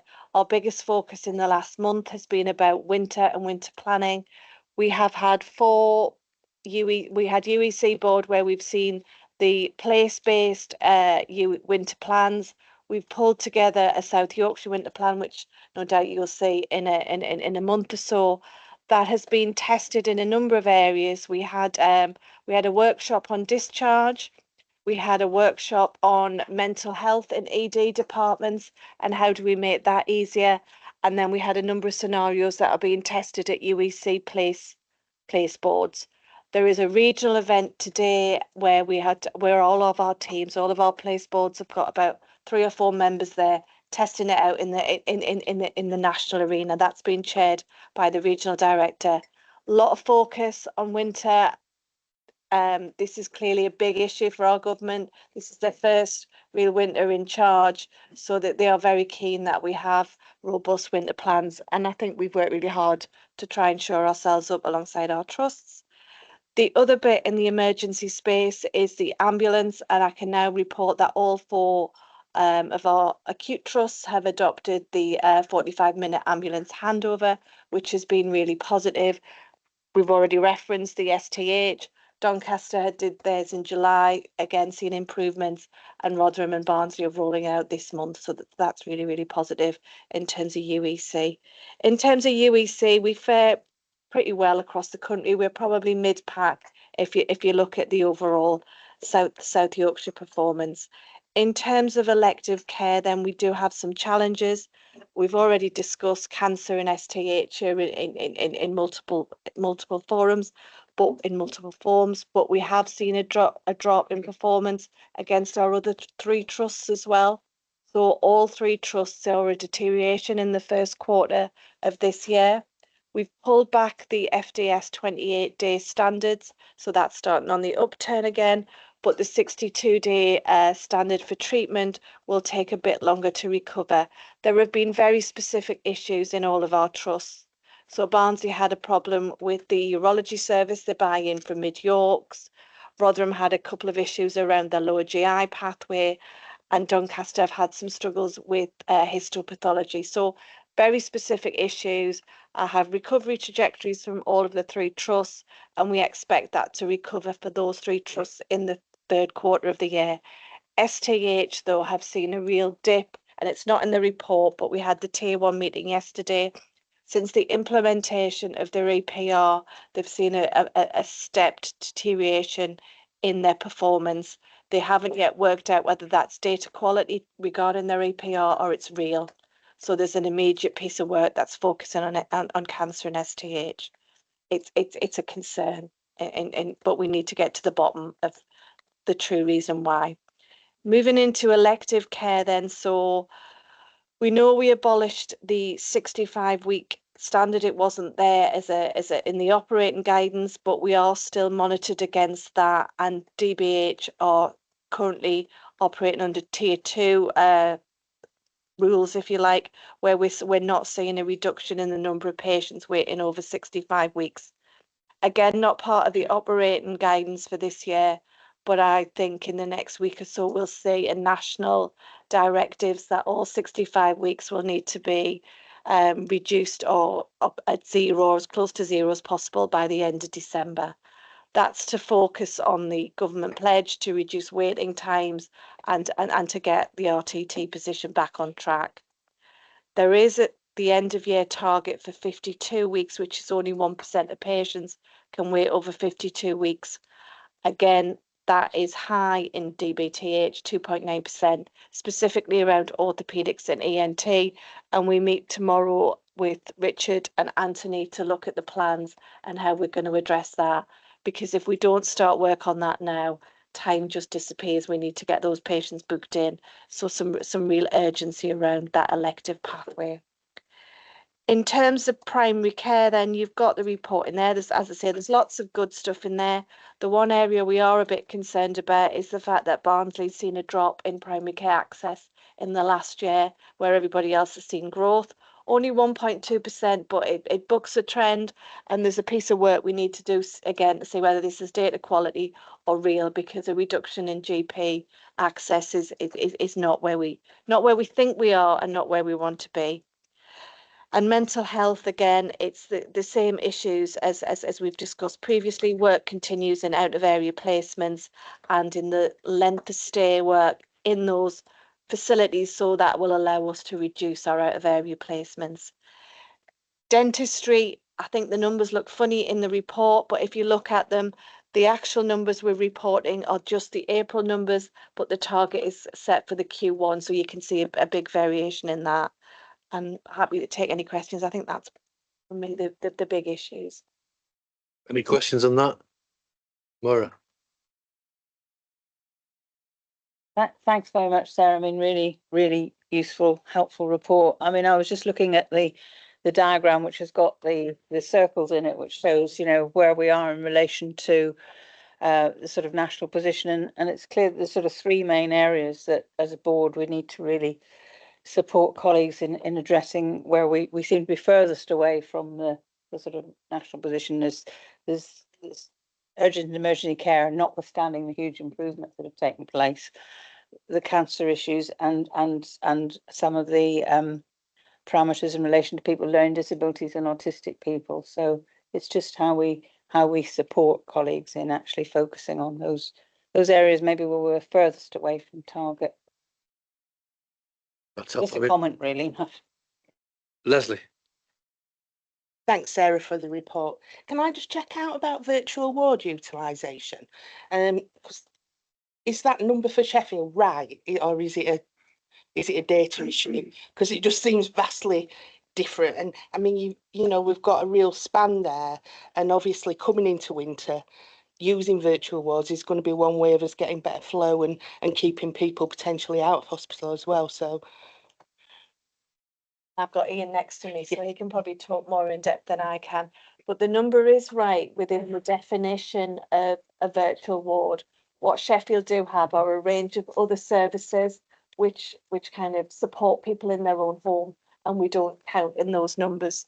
I think it's subtlety in terms of the services and the definition more than anything else. Ian, is that fair? I think that's a fair and accurate position, so I don't think I've got anything else to add to that.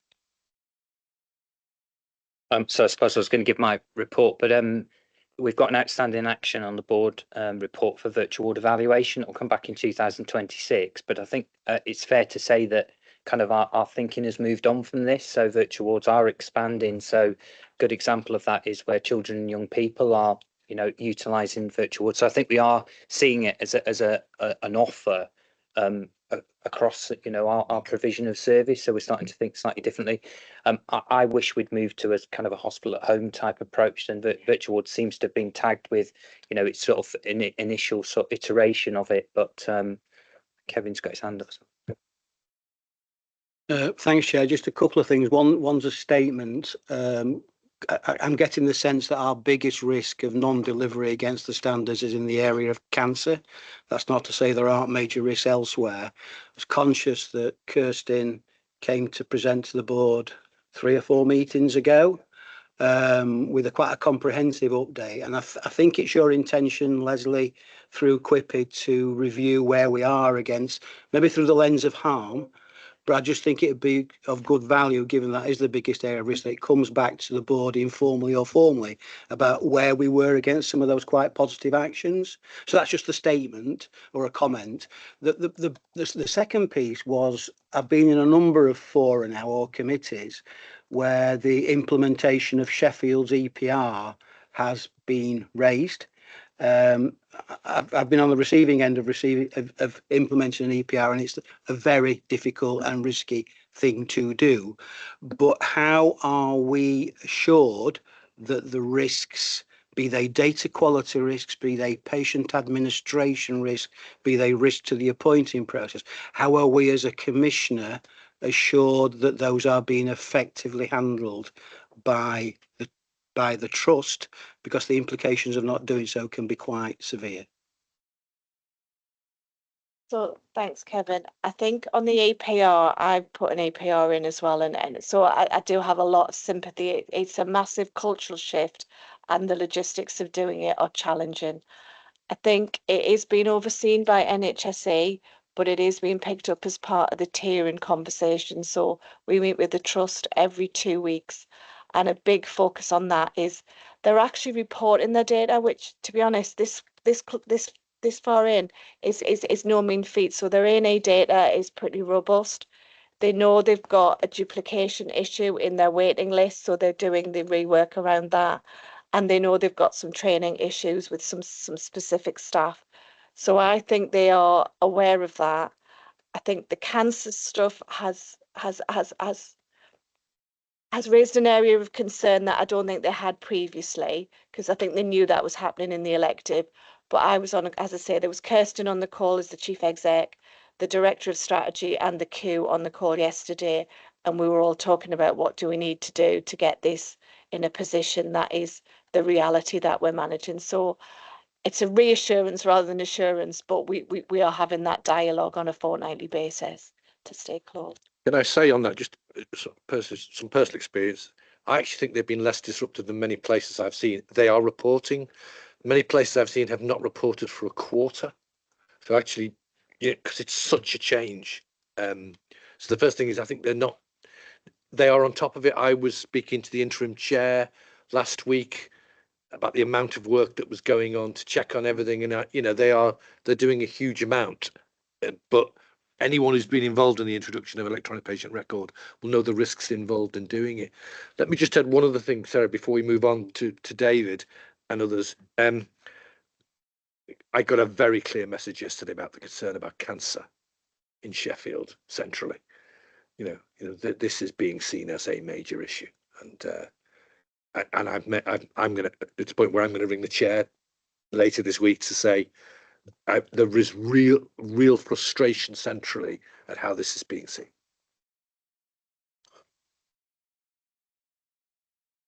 I mean, I suppose it's helpful then to come in on the back of that, because we picked up at Quipper yesterday. I think we had a similar conversation to what we're having here. I guess it's the length of time that position's existed, and I know through the quality oversight group that the Cancer Board has, they have been working on mitigating that with waiting well, but there is no mitigation for people's anxiety of waiting on a pathway for treatment when they have a diagnosis such as that. So and all of us have to come together to try and improve it, because it, as a patient outcome measure, it's not good. I've only got a couple of bits to really pull out of the report. So for urgent emergency care, which I'm exec lead of, I mean, the improvement in the performance does have direct correlation with good patient experience and outcomes. So we're in a different sphere than we have been. 45-minute handovers being one element of it. The mental health workshop, we can't. There might be small numbers, but they're disproportionately affected. So patients with severe mental illness who are stuck in the system, it is just not a good experience, and it's not a good outcome. And then the consequence of that is then they do end up in hospital for a prolonged period of time. So the workshop, there was a good attendance, there was a good commitment that we need to do things differently. We need to, and there is progress and there is work underway with regards to that. The other bit for the urgent emergency care is we do need to submit a board assurance statement at the end of this month. The timing just didn't feel right for us to bring it to sign off here. So Pierce, I'm asking that the executive sign that off and we bring that retrospectively. I think our winter plans are pretty robust, but there is a requirement for us to. Happy to bring it to the October informal. Okay, well, we'll plan to do that. So if you can allow Gavin and myself to proceed it through the timelines we've got, because we've got need to take it to the EQIA panel as well this month before that's submitted. So the timings didn't quite land. Just a right to reply or with Anthony that being the only person with an office in South Yorkshire currently, the vaccination programme. The vaccination programme for flu has actually commenced. So for children and pregnant women, it started a couple of days ago, and the wider programme for flu will commence in the beginning of October. Lucy, housebound provision, I think that been highlighted to Anthony and I from our sort of spring catch-up campaign, because although we had plans in place, it didn't work for everybody. So we've taken feedback from people that have experienced didn't get their vaccines. And I suppose just a broader point while I've got the mic is just that that's one of a number of vaccines that will be important. We've seen the lowest level of vaccination for some time. So whether it's MMR or RSV, COVID, flu, vaccination, and it is one of the best ways we can protect ourselves and people around us. So I suppose it's a bit of an opportunity for me to sort of say, shout out, please, if you're invited for vaccination, to come forward for it. The final point is that there's a number of scenario planning estimations about how we might be impacted this winter. We look to the Southern Hemisphere with regards to how they're impacted with flu, and then we kind of experience that afterwards. The last couple of years we've been a bit caught out because flu's come earlier and it's coincided with sort of that bank holiday, Christmas, New Year. It does look like we're moving back to the more sort of traditional expectations of really the end of January is when we're seeing the peak of flu. Now, it's not a hard science, that, but because the vaccine campaign is slightly later than we'd done many years ago, I think that seems to align with what we're expecting this time. I've had a quick chat with Andrew at the break, and I don't think we had any particular quality aspects to pull out the report, but we're happy to take questions if anybody does. Okay, first of all, Richard's got a point. Richard. Well, it's just a couple of comments, but I'll add to the vaccination if I may, because we had our board yesterday, and one of my key messages to our communities was to encourage our communities in the widest sense to encourage vaccination. But we added in the children's vaccination programme for RSV and others this winter, because equally avoiding a really difficult winter period with the children is essential to us, I think. My two comments would be, I think we all as chief executives are, concerned about our cancer performance in South Yorkshire. It is absolutely one of our priorities, and we would collectively agree that we want to see it improve as quickly as possible. And we noted, and I think as it's been indicated, STH's rollout of the EPR has been very, very positive, really compared to some of the more recent rollouts. So I think there is a reasonable sort of basis to build on there, particularly as we move to potentially other trusts in South Yorkshire taking the same EPR. So the lessons learned messages are, clear, and hopefully we can avoid any, similar problems in other areas. But I think we're also minded that we probably do now need to have a look at the cancer model in the medium and long term in South Yorkshire in terms of the services and provisions that we have. It's historically always been based around major services being provided at Western Park with huge footfall and others. But if we are going to develop, more local models, then I think we do have to, recognise that some of that may change, particularly with recruitment and retention difficulties that we've sort of seen and experienced. But we also know it's tied to really robust support services, and Sarah's already mentioned pathology. And clearly we've got some challenges and have some challenges around histopathology provision. And again, we as acute chief executives are looking at the lessons learned from our rollout of the pathology network in South Yorkshire and what actually we may need to do to make that a model more robust moving forward in terms of service delivery. Because we've seen, for some reason, it's hard to understand at the minute, a huge increase in demand across most of the modalities in pathology. And what we need to understand is what's driving that and how we improve the performance, particularly making the histopathology performance robust, because as you have the histopathology, you can't really move on to many of your treatments. So I think that's the key point, is might be a medium and a longer term look as part of the acute services work that we would undertake. The final point is just in respect to virtual ward. I suspect, and I will certainly speak for my own part, we will need virtual ward to stand up this winter and be as resilient as any other part of the system, because it was hugely contributory last year to managing winter pressures.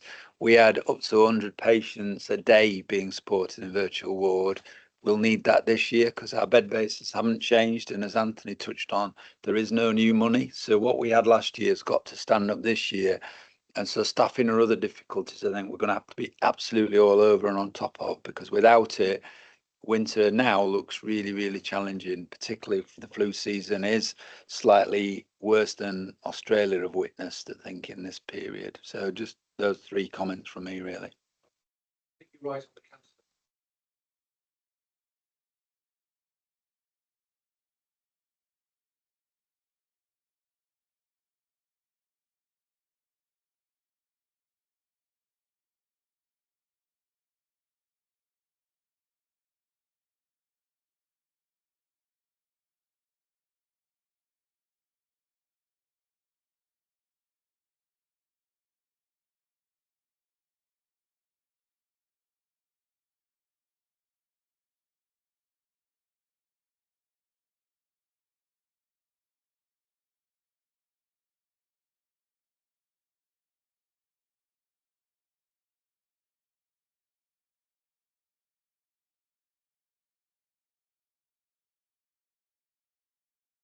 Improving performance.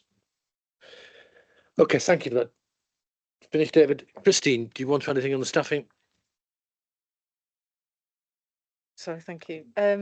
So in terms of the data that's been provided for you, we are over plan across all staff groups, substantive staff groups, and our pay bill generally across the board is above plan.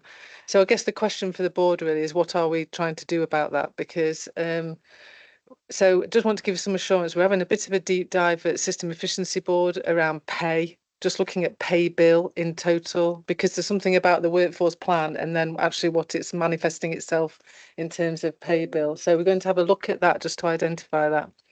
Working with Richard and the other acute hospitals around doing a programme of work really just to get to the bottom of some of the agency bank usage and rota management approaches that could really help us make some savings in this area and potentially do some things more consistently, again, which might actually release some money and help us manage that pay bill scenario.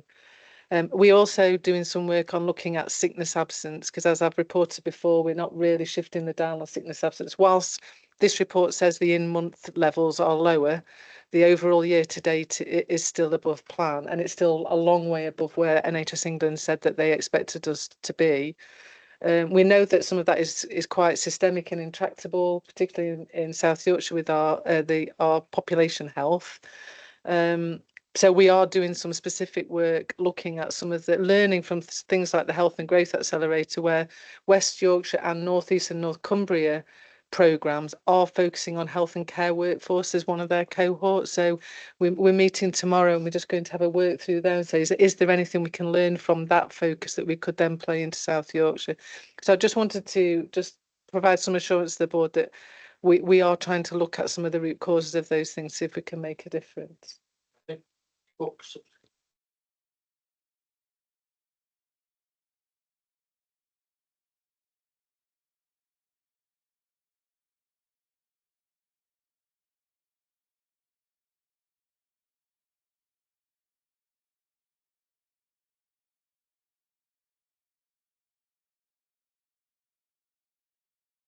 So it's just to add to Christine's comments, really, in that the other area and probably the most difficult area in terms of management is medical pay costs associated to bank and agency rates. We have frameworks in place, but the frameworks are mainly at the top end or around or above the cap. And obviously that does also play into performance, but our biggest cost across the acute trust is in medical pay bill. And that is being driven, I think, by the regional medical director. He's doing quite a lot of work around e-rostering, e-job planning, which are the tools that Christine's referring to for the balance of the staff in terms of, do we have electronic rostering in place? Have we got all the rules and things set up? We will need to accelerate personally. I think that around medical workforce, e-job planning, are the job plans aligned to activity, being worked as expected and otherwise, because that is the biggest area of potential opportunity as we move through this next period of pay cost reduction, I'll call it, because that's probably the best way of thinking about it. EPPR, Sarah, just you, isn't it? Yeah. Yeah, it is. Thanks, Chair. So just briefly then, so this is just a reminder that we have to submit our core standards by the end of October for this last year. You will remember we saw an increase last year in performance from 17% previously to 50% last year. The expectation is that we achieve approximately 70% this year based on our current estimates and the work that we're doing. That is premised on the fact that we don't have any more industrial action, which would obviously direct the team into doing something else. Biggest issues in the work that we've done is around, we have done some work on business continuity. We have had an audit, so we need to follow that through. And a big focus on training, which is a massive, for this group of staff is a really big commitment. So we have done a lot of work, but we won't be compliant until next year. So that's kind of the work programme that we're on. We previously reported that into audit committee and gave an update, and we'll give a further update to audit committee in December. But the purpose of this paper is, one, to give an update, but two, to ask for permission that I can submit the standards if they're in this order, because we don't have a board prior to the submission. When's the submission, remind me? End of October. Okay. People comfortable to submit on this basis? I think the only thing I'd say, Sarah, is if they are massively different, maybe it's just you and I talk, and I'd make sure the board are looped into it. Is that okay with you? That'd be really helpful. Thank you. Okay. Thank you. Item 14, financial delivery. Lee, can I hand over to you, please? Certainly, thanks, Piers. So just to build on what Gavin was saying earlier around the financial performance of the ICB, we are slightly off plan at month 4, but we're only off plan due to not booking the month 4 deficit support funding. So that's required quite a Herculean effort. We are managing a lot of risks to deliver that position. So we are slightly off plan, but only due to NHS England's decision to withhold the deficit support funding. Where we're absolutely trying to get to in month 5, and I'll start to look at those numbers later this week, is ensuring the whole system is on plan for month 5 and trying to create a broader confidence with NHS England that we can deliver the whole plan for the year. There is a huge amount of work going on to this space. Thanks to Gavin, thanks for Sarah, particularly, but not exclusively, but all my exec colleagues really, about the amount of focus we're now giving the finance position. We've put the organisation on a turnaround footing. We've done a budget review meeting chaired by Gavin of all the areas, going, what areas of funding can we sort of think about slowing down? So there's an inordinate amount of focus going on in here. So we are on plan. I say we're managing 2 risks at the moment, and Sarah will talk about risk 1. Risk 1 is, can we deliver a savings programme of 97 million, which we need to do to deliver the balanced plan? So there's a huge amount of focus going into that piece of work. To paraphrase Eric Morecambe, I think we might get there on the 97 million. It'll be all the right notes, but in a slightly different order. But a lot of it is likely to be non-recurrent, and a lot of it's turned into technical in nature, which means that it creates a bigger financial challenge for 26-27. So risk 1 is delivering the 97 million, more to follow from Sarah, who's occupying that space and helping enormously. The second issue, though, is, can we mitigate all the cost pressures that are emerging in year? So the finance report starts to describe that. So there are specific issues around right to choose, both in weight management. There are specific issues around right to choose associated with ASD and ADHD, and CHC particularly. So challenge 1 is, by hook or by crook, can we deliver that 97 million? More of it needs to be recurrent in terms of creating a softer landing into 26-27. So there's a particular focus in that work. The second focus then is, it's good that we're identifying cost pressures, but that isn't good enough. The other bit is, how the devil are we going to mitigate them? So there's some work that will follow that will look at what can we do around right to choose, particularly around weight management, ASD and ADHD, and particularly around CHC, where we're looking at, could we get some external expertise to come and help us a little in there? And there's a further meeting on that later this week involving Andrew. So there's loads going on, but there's loads more to do, is the summary. But genuinely, I think this has got a lot more executive focus now in terms of trying to deliver as best financial performance as we can. There are still evidently risks associated with delivering that overall balanced plan by the year end in the system space, but that's what we've got an absolute ambition to deliver. I'm happy to take questions at that point, potentially, Chair.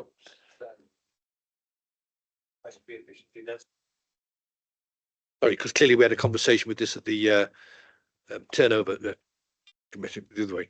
Yeah, turnaround committee the other day, and we'll have another session on that. And I think the next session on turnaround is likely to be more deep dives into this, but we'll pick that up. Sarah. Okay. Thanks, Chair. So just to reflect on what Lee said then, so we do have some significant pressures, which we've talked about, the 3 areas. We have agreed we will put those in the turnaround space as well and manage that in the same way that we're managing the 97 million, so that we've got due process around that. You've got the paper in front of you, which went to the turnaround committee last week. It talks a lot about the governance and the arrangements we've put in place. I think that was trialled anyway at our board development session, so I wasn't really going to focus anything on that. But in terms of the 97 million then, you can see from the paper, and I need to put my glasses on to read it, but you can see at month 3 where we had confidence around, there are 2 assessments we do against the 97 million. One is the maturity assessment, i.e. is it a real project? Has it got deliverables? Has it got outcomes associated with that? That in month 3 had a 44% confidence limit, if you like, in terms of where we'd rated that. The second assessment we do against all of our schemes is around financial delivery. It's all right having a scheme, but actually if we haven't got a route to cash, it's all very well and good, but actually, you know, against the 97 million, it doesn't really stack. In month 3 position, we had a 42% confidence level, if you like, in terms of delivery against that. If you can see from the paper, we've seen a marked increase in the work that we've done in turnaround to have that, as the maturity assessment is now up at 84% and financial deliverability is around 75%. So we still have a shortfall of 24 million in terms of delivery against our 97 million. I'll just very quickly take you through the 5 big work streams that we've got and where the risk sits against those delivery. So our first scheme was QUIP, and that's the stuff everybody's used to in terms of drugs and CHC. That is on track to deliver. CHC is, yes, it's a huge pressure, but actually, are we reviewing the packages? Are we getting the savings out from what we said we would do in terms of reviewing those packages? Technically, yes, we are. That the pressures come in a different area. The third area was around non-recurrent and basically grip and control. Are we on track for that? Absolutely. Have we put more in that space? Absolutely. And one of the reasons we put more in that space is we've done a budget review with each of our exec colleagues, going through all of the available funding to see what has not been spent, what has not been committed, and what is available for us to put in this pot. And you can see that pot is growing as we work through it. In terms of what we knew then about difficult choices, we always knew this was going to be hard, and this is the area where we've still got some work to do. In terms of my own bit of difficult choices, have we implemented the minimum waiting standards against providers? Are we managing the private provider market? And are we looking at what work they do? Does it meet procedures of low clinical value? Absolutely tick. Got that money in the bag. Can we do the same for NHS providers? Well, we can do the audits, but actually in terms of the rules and where we are at the moment, can we actually get that cash out? The answer at this stage is no, we can't. But again, this is learning for next year because we will be building that in to our commissioning intentions. The other bit in this part was around review of some of our contracts, which is ongoing, and Lee's working on that, and review of the SDF. So you can see that the money that we said we're going to achieve in this point has gone down, and that's compensated for in terms of the non-recurrent. In terms of the demand mitigation, then we put 10 million because reducing non-elective demand where we know we've got excess. That has proved challenging to get the cash out. We have had work done that we're specifically working with Doncaster to kind of get a fit for purpose, if you like, process for how we will do that. So that work's ongoing. But Gavin has very clearly put the challenge back at each 4 places in terms of, okay, so we're doing all this work and we are doing work and it is having an impact. But actually, the trick would be, can we actually not open our winter capacity for this year? And that would be real cash out of the system. So we had a conversation at Turnaround yesterday. The place teams reported back on what they're doing. There's further work to do because it is wider than just the place teams, it's place partnerships to get this out. So there's work going on in that space, but that reports back in 2 or 3 weeks' time in terms of it to turn around. And then the third area we had was around disposition of services, and we always knew this was high risk. In terms of the specifics around Doncaster, the cash, there isn't any cash as we stand at this point. But what we have done is gone for a commissioner-led scheme where we're starting the conversations with the geography is going to be poor, but it's not, isn't it, in terms of that the work that Anthony's going to lead alongside the NOTS ICB to look at future services around starting to explore that in that space. So lots gone on. Confidence limits have gone up in the month. Really good in terms of banking that, but we've still got, as we stand here today, we've got 25 million worth of pressures and 25 million in terms of cost reduction to identify. But that has reduced from last month, so it's on an upward trajectory. So take the win, but there is still work to do in terms of this space. Hopefully that's consistent with the conversation we had, which is great. Sarah, you wanted to come in.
Problem is well understood, Sarah. This is not about cost shunt, but we've got to keep talking. We've got to keep talking. I understand the dynamics of this, and I agree with you. I think our basic system here is flawed and doesn't help managing it. I actually don't believe it helps independent living for our particularly, but not exclusively frail elderly. That the system is just flawed. Lee. And then Greg. Sarah, can I just reassure a bit? There's an absolute ambition to do with. So I think there's a piece of work going on at the moment that really understands what's our relative CHC performance. And unsurprisingly, in terms of what we inherit from our successor CCGs, there are some different processes going on. There's some different threshold for who's pays for what around here between health and local government. But the intention is, once we understand that really well, to then have the conversation about, well, how do we move on this then? Because what we don't want to do is generate an unintended consequence. However, seemingly what we have got is we've got areas where we may well be going above and beyond the bit that we should be paying for in the NHS, but we're going to have a conversation about how do we align some of that. But I think it's a with conversation as opposed to something just happens which shocks our local government colleagues, because that isn't going to help anybody. So I think there's some fact finding going on that says where are we at? Have we got some dissonant processes here across the 4 places, and what does that then mean? And then there's absolutely an intention to have a with conversation. Just respond very quickly, just to say there is also a perception in local government, and certainly anecdotal evidence, that there are cases where the NHS absolutely should be stepping in and funding, and you are not. So it's just, I think we need to be transparent about that. I'm sure that's true. I've got a series of people. So I've got Greg, Kevin, Lucy, Moira. Greg.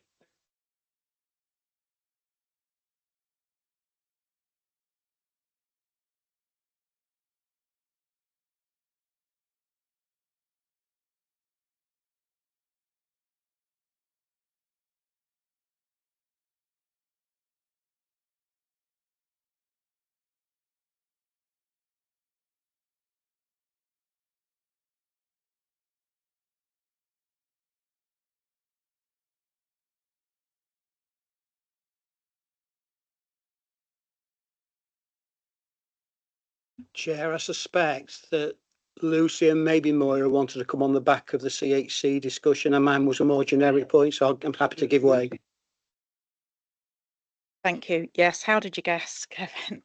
I'm sitting here listening to the conversation about CHC, and I guess it's incumbent on me to sort of flag that when we're talking about who we have this conversation with, whether we're talking about local authorities and the NHS, actually, it's the people at the centre of that service who we need to be having this conversation with, because it's their lives that are impacted hugely by these discussions, and the risk of this debate kind of impacting on people's everyday life in a very, very serious way is huge. So I know you all know that, but it needed to be said, and we mustn't lose sight of that when we're having this back and forth. Mine wasn't about CHC actually, because but I was just going to make a more general point in relation to the gap we've got to find. I mean, I chair the Finance and Investment Committee, and we're very committed to making sure that we can support that deep dive work into some of the issues that we need to address, but also I think it's incumbent on us all to look at, are there other things that we can actually start, different ways of doing things, and being as broad thinking, as creative as we can be, to bring forward other things that will help to get us back into balance, because we're absolutely crucial we do so by the end of next March. Thank you. Thanks, Chair. I think we have to very much welcome the stepped improvement in the forecast and the demonstrable improvement in grip that we've seen through turnaround and here today. Clearly, there's still according to the paper, a significant gap to fill. Clearly, we'll get into the weeds of this at either finance and or turnaround committee. One of the things we did say we would do at the next turnaround committee was start to understand how we bridge the gap of 45 to 50 million pounds still. So a route to break even at our next meeting. So that's quite, I think, a critical discussion. But if I may, Chair, I wanted to come this at a slightly different angle, having welcomed all of that. At yesterday's quality meeting, we had a discussion and received good assurance about our internal impact assessment process. In a nutshell, we have one and it works, and we've seen evidence of that.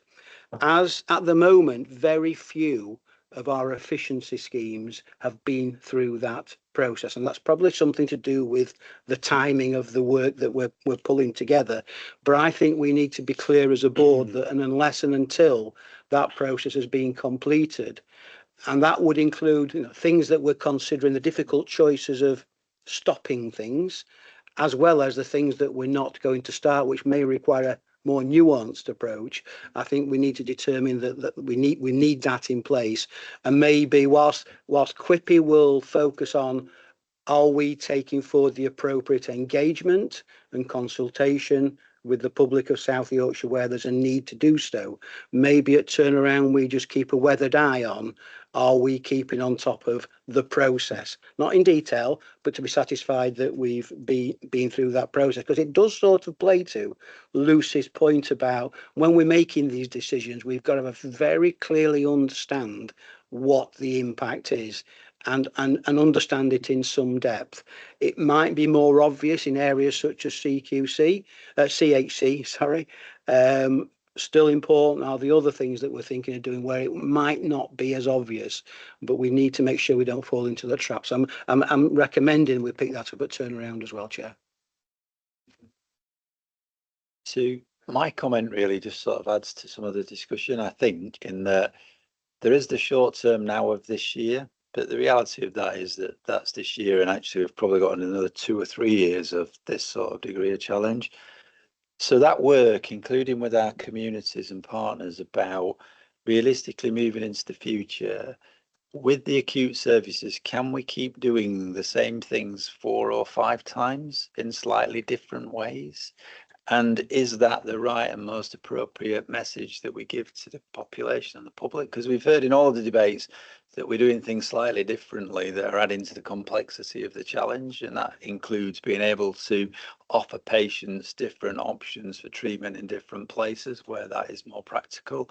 So I think the service disposition work, as we're describing it, is a really, really big piece of work around which services do we think, for efficiency, safety sake, and overall costs, are the ones that we should collectively work on together so that there is one solution. Because at the minute, 4 or 5 solutions just add significant cost and actually no real benefit potentially, because we can't start the journey in the explanation of that historically you might have been able to have this procedure in one of your local hospitals 4 or 5 times, but the reality is we're not doing it that well.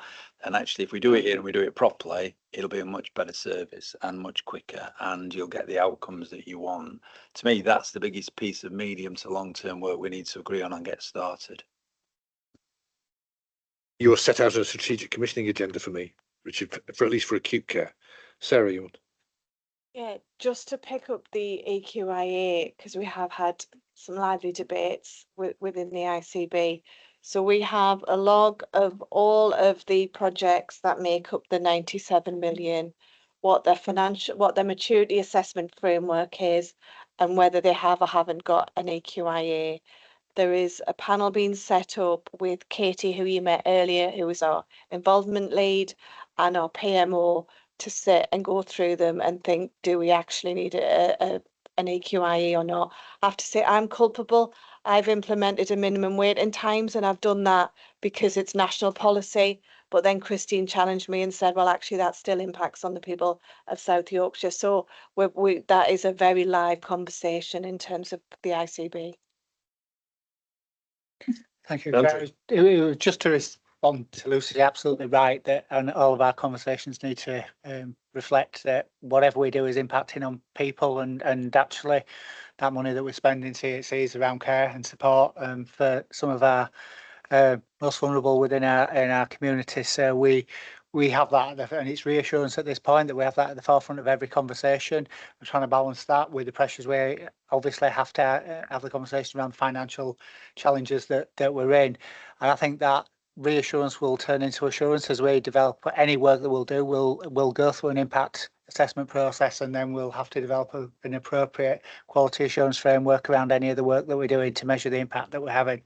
And balance that alongside partners and the people who are receiving that care. So we will need some objective evidence around that impact as well moving forward.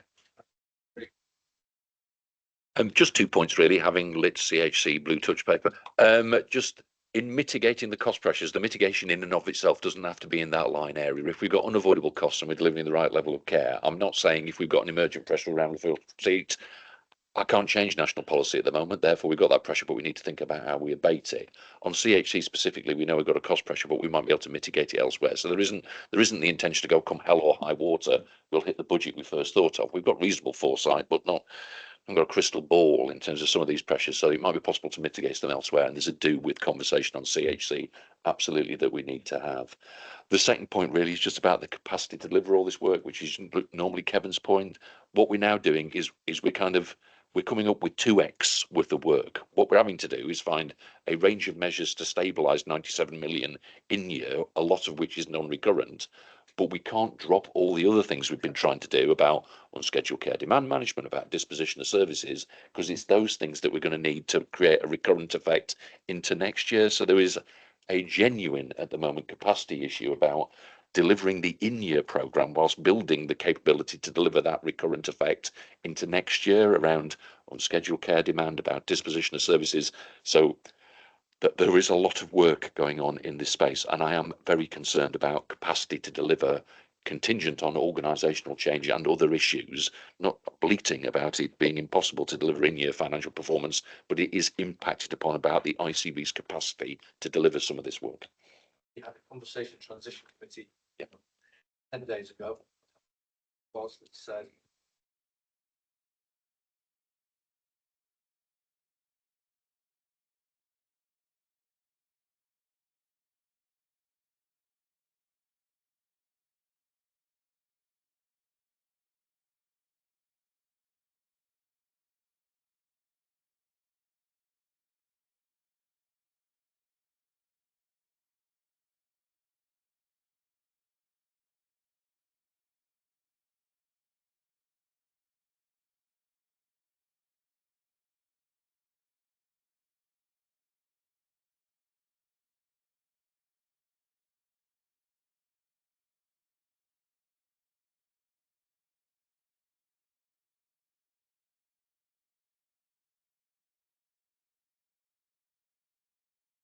Okay, I'll be quick.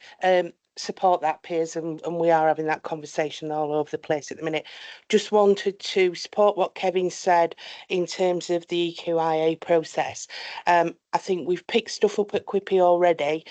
We've made a start on understanding, as Kevin said, what the process is. What we need to see is what's coming through that process. And some of the stuff that I'm conscious of is we don't know what we don't know. So if there is a list, Sarah, we need to see that list and we need to follow that thread through. And really welcome Kevin's point about picking up the financial aspects of risk in another place, but actually just in terms of the involvement, we've already seen the stuff around gluten-free and IVF yesterday. It showed about the processes that are in train, but we need to see the outcome at the end of it. So it's just that follow through. I think that's what I'm trying to say. Thank you.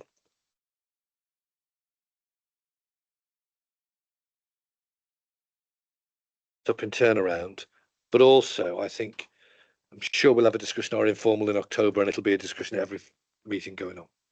Okay, thank you. Item 15, specialist commissioning. Quick update on this. Sorry, it's only verbal. That's probably a function of my leave, and apologies. The board will recall we took responsibility for £412 million worth of services that were previously commissioned by the NHS England regional team on the 1st of April. We're now doing that. We're reporting that. The way in which that's managed is the incumbent regional team are now accounting to a joint committee for Yorkshire and Humber about how we're discharging the responsibilities for specialist commissioning. I think that's just to note.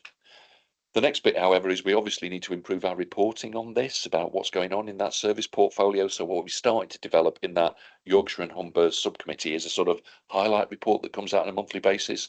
I've had to start sharing that with the execs. It's taken a bit of growing pains to get us there. But there's then this sort of assurance oversight arm to this as well around what's going on in that service portfolio for 412 million that we need to be a little bit clearer on. So just to note those things. The other thing to note is there's been a delay to the staff transfer associated with specialist commissioning. It was previously intended that the staff would transfer to us for that specialist commissioning portfolio on the 1st of June. That is no longer happening and has not happened, as there is a national debate about the end state associated with specialist commissioning on a national level. So what will be done nationally, what will be done regionally, what will be done within the ICBs, which is an ongoing and live debate, which gets into how do you do the oversight of healthcare into the criminal justice system and a whole range of other things. So we're in a bit of a holding pattern now about the regional team that previously discharged the responsibilities for that specialist commissioning portfolio being accountable through that joint committee, which we need to formalise the reporting to both the executive arm and the non-executive arm of the organisation. I attend that joint committee, but mea culpa, I have not been bringing much back on that, which I need to sort out. Largely because, given the organisational change, the turnaround, if you were ruthlessly honest and going, are we delivering a whole host of benefits associated with that specialist commissioning delegation at the moment? The resolute answer would be no, we haven't got the capacity to do it. So to make the changes associated with where we're currently commissioning as an ICB and what was previously commissioned by NHS England, where are the synergies in that and how do we join that together? So there is something about in the next joint committee we've got in Yorkshire and Humber, we're talking more explicitly about the transformation plan within the specialist commissioning portfolio itself and where there are opportunities to do further alignment between the ICB specialist commissioning portfolio. Sorry that update's only verbal. I think, Chair, I need to follow it up once we've got that report that comes out of the joint committee after we've had an executive discussion just about this is where we're at with the service portfolio and these are where those opportunities lie, but we're just not quite ready to have that conversation. So sorry, that's a verbal update. There's lots going on in that space, but to be brutally frank, we haven't managed to grab the baton and run with it because there's been lots of other things going on. Thank you for that. And can I just understand genuinely, is the intention that we will continue to run it from ICBs or it goes back to the centre? Because this direction was given before the ICB changes. The direction of travel is the stuff that we've now got will carry on at ICB level. The next bit is what additionally comes with it. Okay. Potentially. Okay.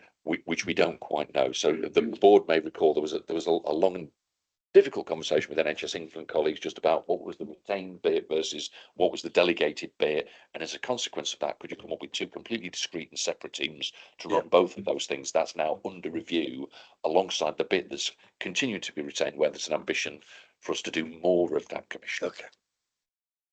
Thank you.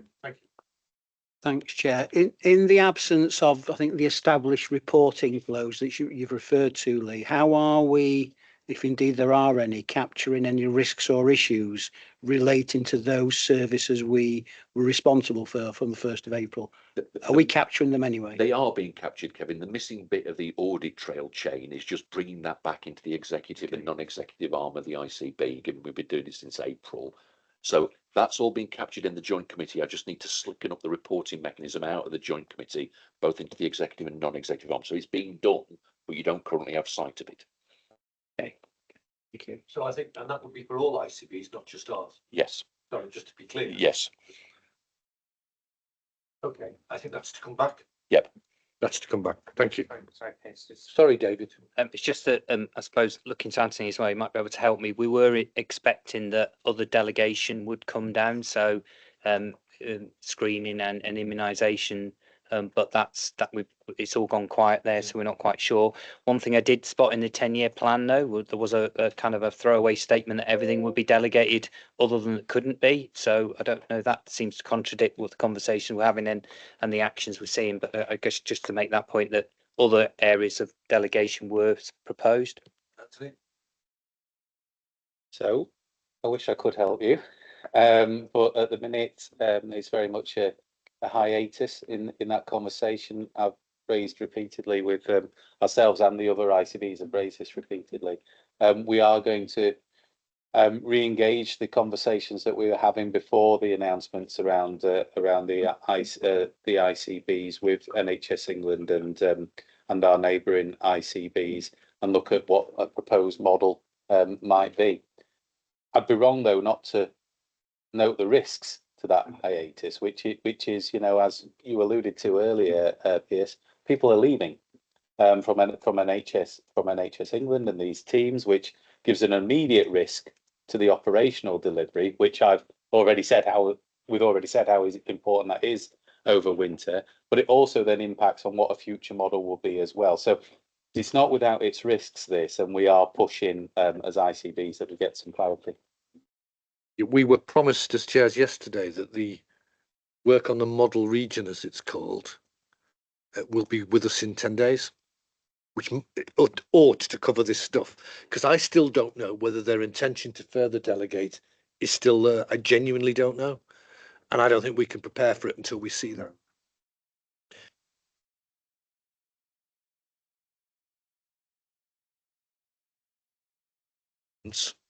And the second issue, which is what's going to happen in the future.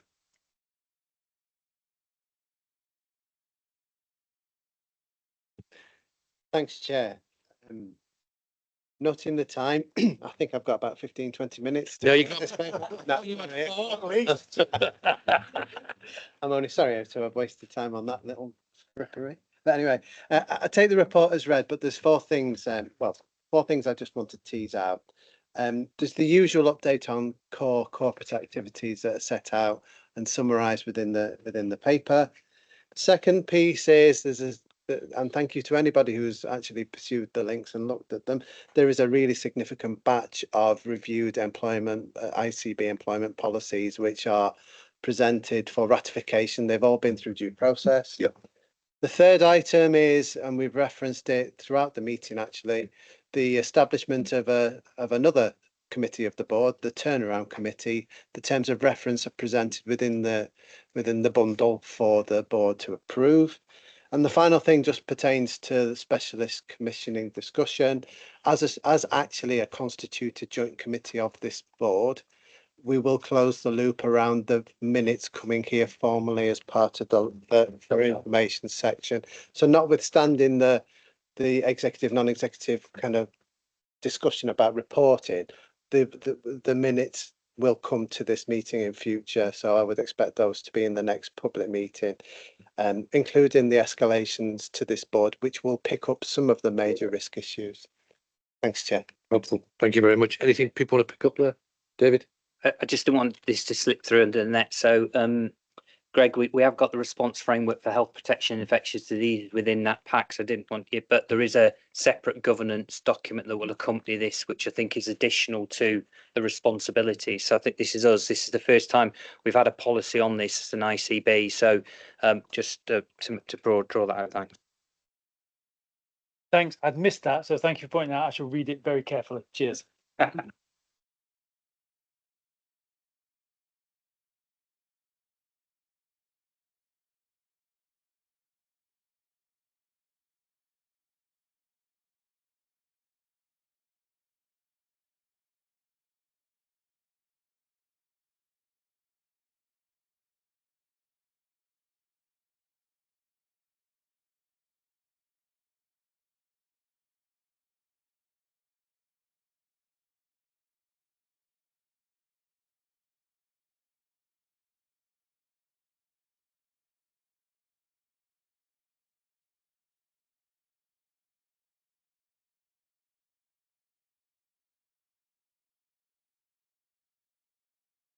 All the other items are for information, which means you can raise them if you want.